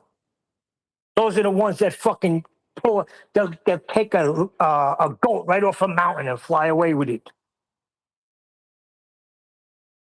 Now, I don't think a bald eagle could do that. And then I seen it a couple of more times. I seen it one flying parallel with me as I was driving across a river and bam, ran into the fucking water and grabbed a fish. Amazing.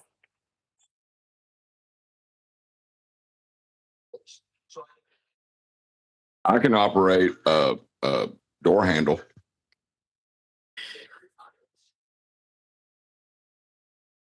That's good. Ain't nobody there like happy for me. I mean, The bird is designed to get fish out of the river, and I got an opposable thumb. We're all awesome. Yeah. I just balls twisted because my Knicks won the title. I thought I was going to get that from freaking people in San Antonio. Character. Builds character. The man raised his son right. Where he turned and he went to the freaking other coach and shook his hand when the other little prick freaking turned his back and walked in the locker room like a little pussy. I played sports. You can believe they're fixed all they fucking want, but you got to fucking take that shot and get that ball in that fucking basket. And that takes work. All right? I've went to freaking football camps. I've seen what these guys put into it. That's a fucking form of, that's how they freaking provide for their family. Yeah, it's a big achievement to place a basketball in a basket. I mean, it worth millions. Well, that's what listen, that's capitalism. They put them, it's either they get it or the owners get it. You know what the tickets were going for at Madison Square Garden? Ridiculous. Side tickets were going for $100,000 in Madison Square Garden. Now, am I supposed to be pissed that people have $100,000 to blow on tickets? Then I might as well be a communist because fucking that's capitalism. Well, I take responsibility for what I fucking did. I wasted my years. Me, nobody else. Neil wasted his years. He could have fucking did anything he wanted to do and been successful and had money. I fucked around. I got addicted to fucking heroin. I wasted fucking 25, 30 years of my life. No system did it to me. Easy, easy, easy. But that's a fucking fact. I'm sick of everybody else blaming everything. It is kind of it's a little bit of a conspiracy-laden subject, I will say that. There's an appeal to the unknown quite a bit. So yeah, I can see the frustration, but what do you mean appeal to the unknown? How? People appeal to the unknown, like the game's fixed. Well, how do you know? Well, I just don't believe it. It's an appeal to the unknown. Like, well, there's something happening. That's the crazy thing. The game did look fixed 100% in that game, but siding with the Spurs. How did that game like they're trying to draw out game 6 or 7? Teams, hold on. Both those guys were missing shots left and right when the pressure was on. I'm talking about in the game where they made the 30, where we made the 30-point comeback. No, the rest were just calling these egregious calls against the Knicks that weren't happening. It would seem like they were trying to set up game 6 and 7. If you just watch that game, then yeah. But if you watch the Knicks all year, that's why me and my son sat there. My cousin, we text back and forth. He was like, I'm shutting it off. It's going to be 2-2. The series is going to be tied. I said, I don't know, cuz basketball's a game of runs, and I've been watching the Knicks all year go down. They were down by 22 in Cleveland and came back. They were down by freaking 24 in the regular season and came back. And I waited, and they chipped at it and chipped at it and chipped at it. And at the end, San Antonio were too young, too stupid, and the Knicks had more experience. That's all. But when somebody says, well, I don't know about a 29-point comeback, I don't know about that, right? They're appealing to the unknown. Yeah, appeal to the unknown. I got you. That's a fallacy. Now, there's a fact that people have been busted for shaving points. You can fix a player, and he could miss a shot. You don't know what he's getting paid, but you got to prove that. Right? You ain't shaving 29 points off. Fucking right, you ain't. Not unless you own the whole team, and but you couldn't even do it then. Really, it'd be blatant. They wouldn't do it they may do it during the regular season, but that shit ain't happening in the playoffs.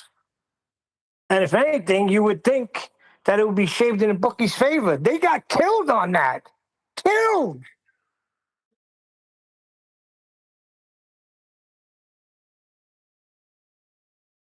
I'm saying it looked like somebody got to the refs in that in that first quarter where everything was going for San Antonio, and in spite of that, the Knicks came back and won it. In spite of all those bad calls.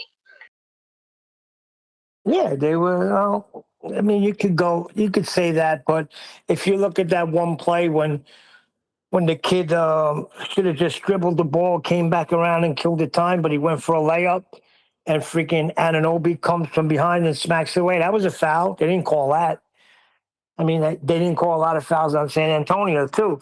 There comes a time in the game where they're not going to freaking call a foul because they don't want to be the ones responsible for it, which is good. You don't want a game to end on a freaking call. I mean, unless it's blatant. They were letting them play. They were getting physical. San Antonio, they're dirty. That guy Wemby is a dirty fucking player. That's all there is to it.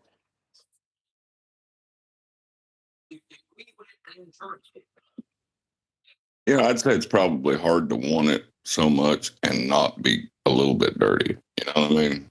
Right. Like, Now, what I'm saying is, and here's what I'm saying. They would, because I talk when my kids talking like, my son just saw when he got into baseball, he was freaking totally into it. Take him out, he'd be hitting the ball. Powerful. What a swing he's got, the kid. He used to stand there and watch the freaking players. I used to come in and I see him emulating their swing. So I took him out, and sure enough, the kid's a freaking beast. He was cracking at freaking 15 years old. He was hitting balls 380 feet. That's no joke. Right? But he's like a savant like that. He got into it and he was done. Then he got into the bass. Plays the bass great. That was the next thing. But what I'm saying is, it gives me time to do things with my kids. And I tell them, you missed the 90s and the early 2000s, the Yankees. It was championship after championship. Now he's got a guy like Aaron Judge, who's like a modern-day Babe Ruth. They just got nothing to show for it. You know, they watched them lose on their way, then they watched them lose in the World Series. So when the Knicks came around, I'm like, hey, listen, we got a shot here with this crew. And my kids finally seen a championship. And the way that kid, Jalen Brunson, was raised, I take my hat off to that guy, man. Raised his son right, man. First he asked him, what do you want? Is this what you want? Yes, that's what I want. This is what I want. I want to play basketball. Because his father was a basketball player. You know, not a major guy. He was one of the role players on the bench. But you see the videos from the time he was freaking 6 years old. His father working him. They became part of the Villanova crew. Brunson. Oh, that's all part of the deep conspiracy theory. Brunson, Hart, and Mikal Bridges all come from Villanova. They brought 2 titles to Villanova. So, I mean, that was smart of that freaking coach, the Knicks coach, and the Knicks freaking general manager to get those freaking guys together. And that's what he did. So after 53 years, the Knicks won a title. I got to hear, I'm fucking, forget it. I'm not even going to get into it again. To each his own. I don't tell you what to do. No swearing.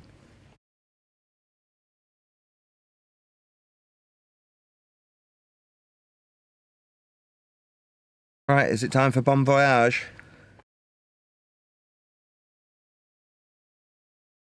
I don't know. How much were you privy to? Nothing, I just got back.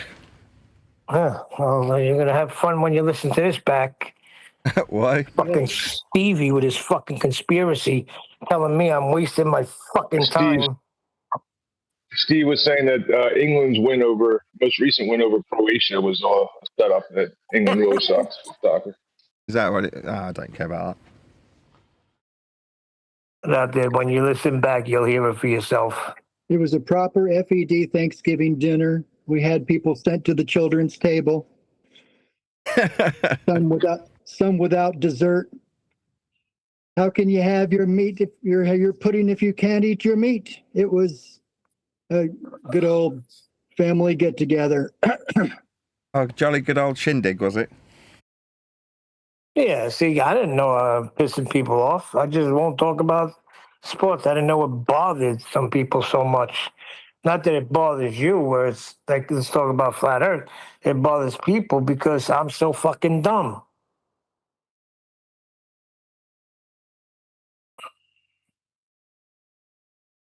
I don't even know about the bald eagle.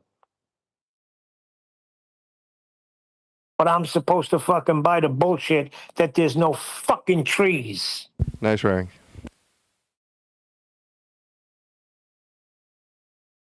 There used to be big trees. Well, now where are they? Oh, yeah, really. Did you ever see... How do you validate that? That's probably one of my most popular videos on this channel. No Forest on Flat Earth Roundtable. And there's about, I don't know, half a dozen to a dozen flatties taking part in this little shindig. And I'm the only one who's skeptical of it on the entire panel.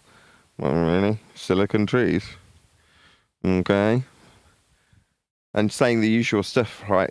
Like it's comparable to Mandela effect and things of that type. What's another joke, Mandela effect? I'm supposed to believe that crap? It's all roads of conspiracy bringing you to flat Earth, isn't it?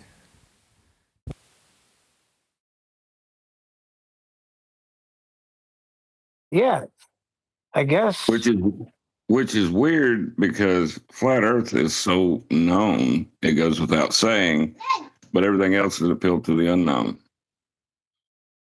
That's the point, I think. So where it goes without saying that Earth's measured flat and you need to utilise, without question, the flat prerequisite measurements of Earth's flat surface to suggest sphericity, you then need to put the notion of it actually being flat, the measurements that are being used by the globe, that is, into a realm that it isn't belonging in, which is conspiracy.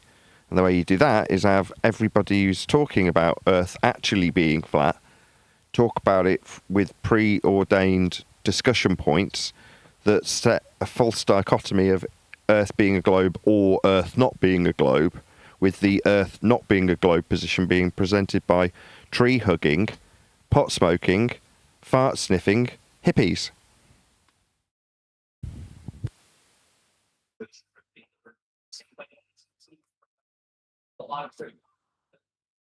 And the same thing with sports.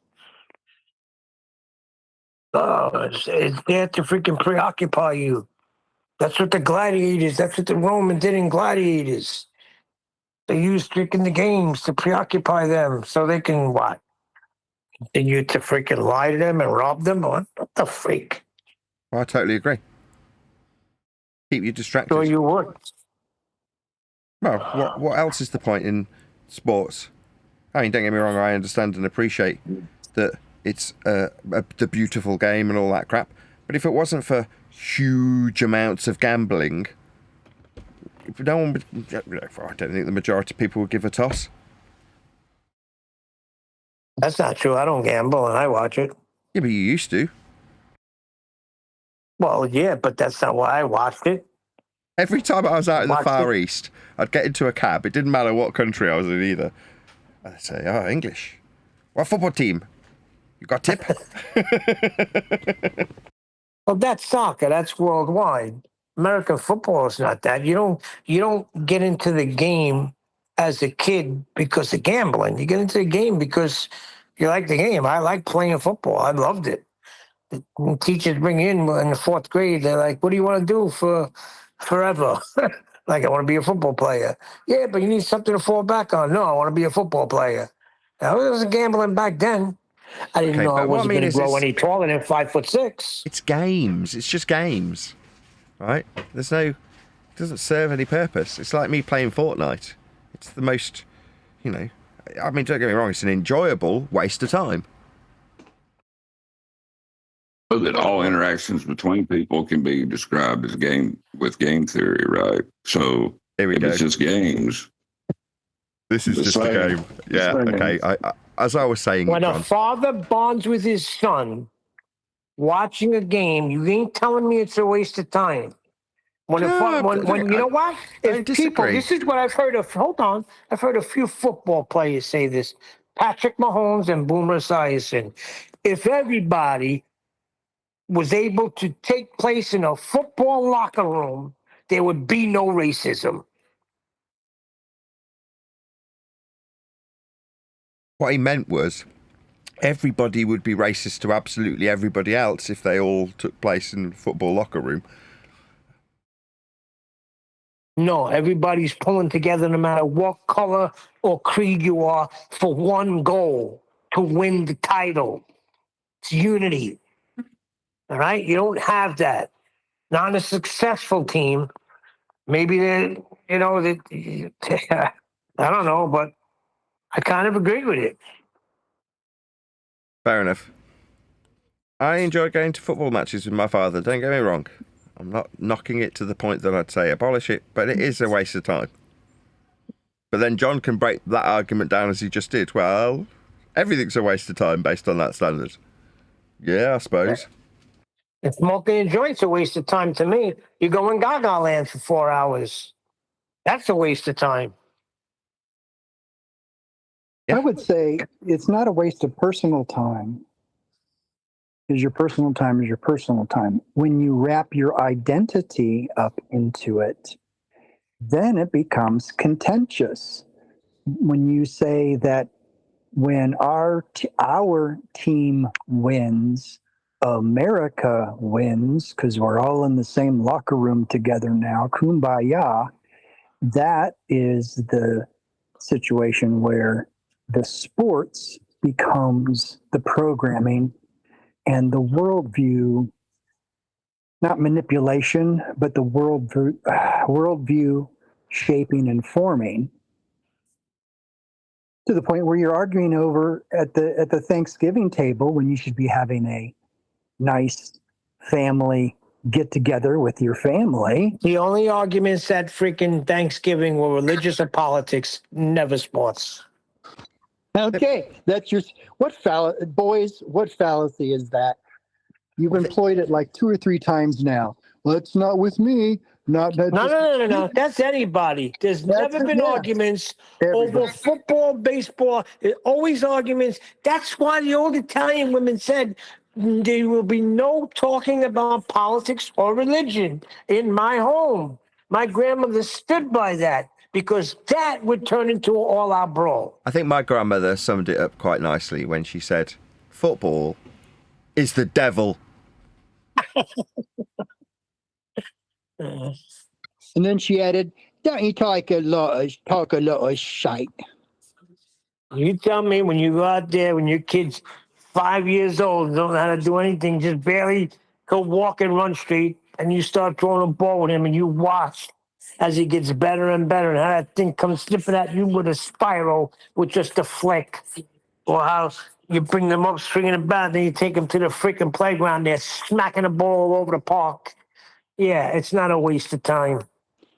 That's not what anyone's talking about in the grand scheme of things. That's why it's contentious with you. I have those exact same memories with my kids. All of my kids did stickball or t-ball and went up, and a couple of the kids went further up into, the high school baseball.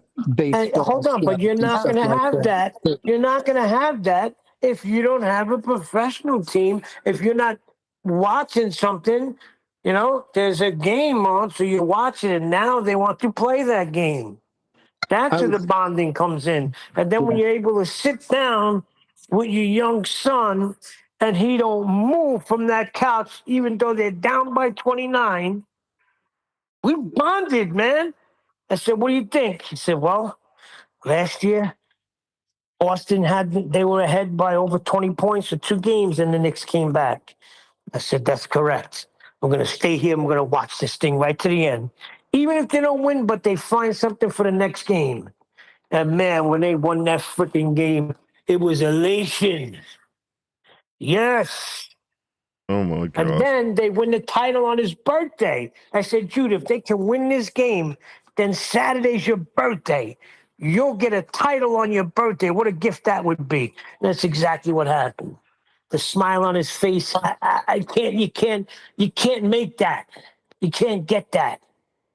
It's just a memory that I will have. I watched those astronauts with my kids going into space and circling the moon. And as soon as they circled the moon, my kid was like, yes, they did that. Wow, you have Artemis a geek, 6, huh? I'm going to be an astronaut and I'll be on Artemis 5 or 6 and we'll go to Mars. Yeah, That's not son. sports. Yeah. That's not sports. Stop it. It's television. Well, hold on. That's No. not sports. Stop it. Hold on. There's an appeal there that because one family activity has been used for propaganda, that any family activity is used for propaganda. I don't know if that's a fair correlation. Yeah. Yeah, it's called the surf daddy fallacy. Well, no. My grandma also used to say Artemis 5 is the devil. The devil. Well, it's funny you say that because I do remember my father, like when there would be an eclipse, he would get this cardboard and make a pinhole in it so he could look through at the eclipse. And I do have like very vague memory because I was only 4, but I do remember the whole moon landing thing. But everybody was fixated on their television. They duped the world. Indeed. I'll tell you what, when America is playing England for the World Global Cup, right? Is that what they're playing for? The World Global Cup. That's the one. Happen. No, it could happen that they just wind up having a match on their way to whatever. Okay. I don't think it's for everything. Yeah, match in the World Global Cup. Yeah, when America is playing England. Everything is global. Stop the shit. Now, I'm just saying that there's stuff that's going on globally with Iran and with the Straits of Hormuz and with insurance, with Lloyd's of London and the City of London. And I'm just connecting some dots here. Oh, my God. You guys are conspiracy freaking theorists. I have no time for that. Listen for a sec, just for a second. I'm not conspiracy, and I'm just thinking. It's funny. It's funny. It's funny that America is now taking bunches and billions of dollars of business away from Lloyd's of London and the City of London in the maritime shipping market because now America has just this Sunday signed a piece of paper, and now the Straits of Hormuz are open and America is leading the boats through, and America is taking the insurance payments at lower rates than Lloyd's was charging and insuring traffic through the Straits. Whereas outstanding move by President Trump. Right. Okay. That's part of these are all the chess moves. And I'm just saying it's fascinating to me when I hear today that America and England have a chance of playing together, and there's going to be this big sports game when in the sidelines of this whole Iran chess game. Essentially, America is taking. Hold on, this happens every 4 years. The World Cup. Did you ever hear a coincidence? Yeah, the World Cup is going on. It's all a coincidence. Hold on. Iran has threatened the fucking world since the 70s, and nobody's done a damn thing about it. The one time one guy comes in has got balls and says, F you, we're coming in. We go in, now it's a big problem. Freaking Arab sympathizers. See, this is the problem. Like, you get to talking about what you don't know, and you end up talking about either politics or religion. That's correct.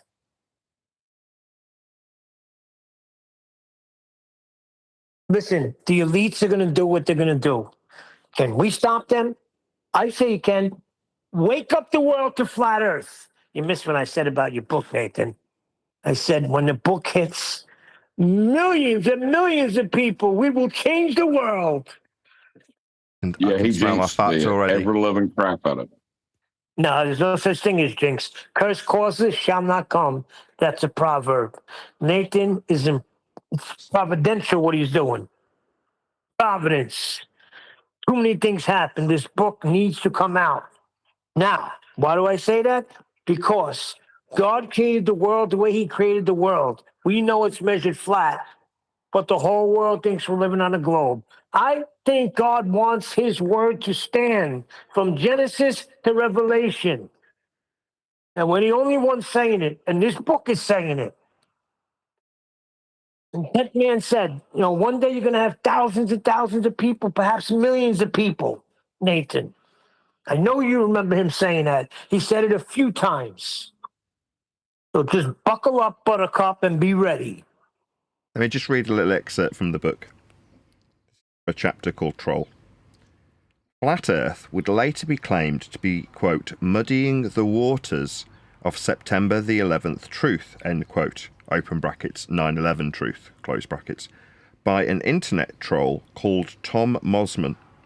Tom Mosman being the SUIT namesake given to Osama bin pseudonym and taken on by this troll. So begins the distraction, not from 9/11 truth, but from the truth that the Earth is measured and navigated, mapped and charted, obviously and observably flat. It's from chapter 16 called Troll. And that's why this book needs to hit the presses rather than later. Getting exciting again. Right? I feel the excitement.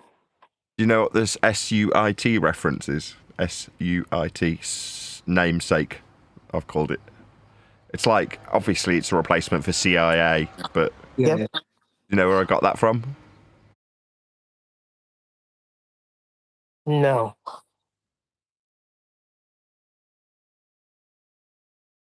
What's that? Tell us. Paula, my wife's piping up from beyond. What did you say, Paula? Investigators. Anybody heard of that? No. Well, that's their abbreviation. It's very obscure, and given how, I've got thousands of shows, me saying it on this particular show, I don't think there's any harm. But that'll be one of probably the most obscure reference in there. But the SUIT namesake given to Osama bin pseudonym, I was particularly proud of that. That particular sentence.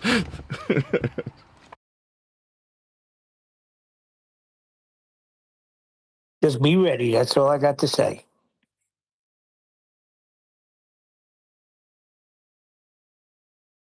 Be ready for what? I will remain vigilant. Book tour, promoting it, being on people's shows. That one guy said, listen, I'd like to interview you when the book comes out. What was that guy's name that he just popped on his show? I forgot. I always forget his channel name. The real something or other. It was the... I can't remember what he was called either now. It's not the real Brian Lee, is it? No. It's the real something. Brian Lee, by the way, is what he and Dave, Flat Earth Dave, offended. did a big talk and a big thing. And Brad Lee, I think that's what his name is. He's about converted, except he's holding back because 99% of what Dave was telling him was, of course, Feast of Nonsense crap. I think, yeah. Did he tell him? Did he tell him that it could just be a big ball? Really big ball? No, it's just they just go into the Feast of Nonsense stuff. So, Brian, it's either Brian or Brad Lee, whatever. This guy is he's smart as a whip, and he does a lot of good podcasts and stuff like that. And he's making connections and stuff like that. It's almost dragging Dave to, just give him some flat out evidence. I mean, like he's like totally, yeah, moon landing was fake.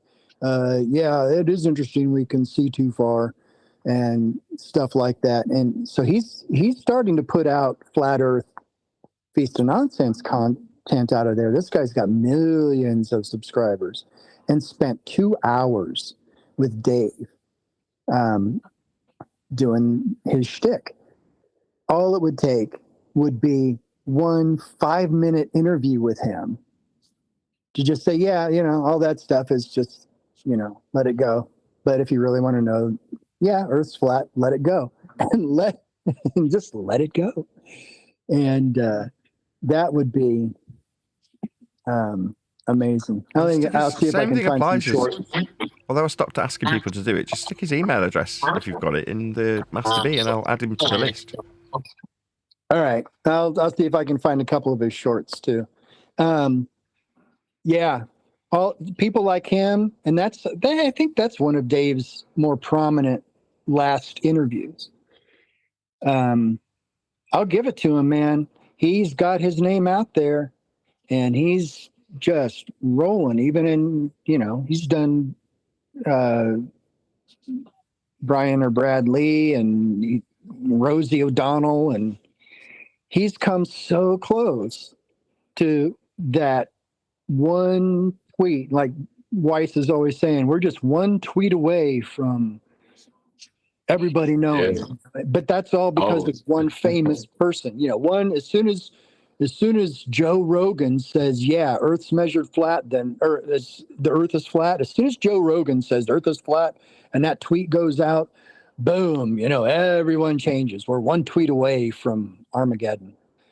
There's some truth to that. I'll tell you what, I don't know if I buy that, but it's definitely great for the anti-flat earthers when the people that are coming to the subject can start repeating ignorant stuff about non-material substance or how the missions through a sky vacuum that doesn't exist didn't happen, but the sky vacuum, that goes without saying. You know what I mean? Like, I'm so glad. Or how we see too far based on flat Earth measurements we'll completely ignore.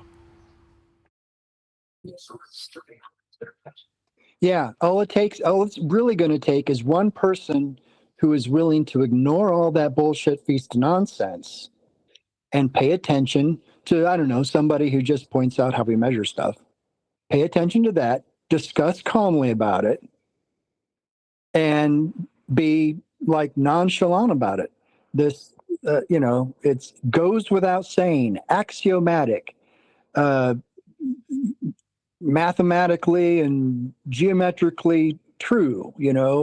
Mile is linear, flat,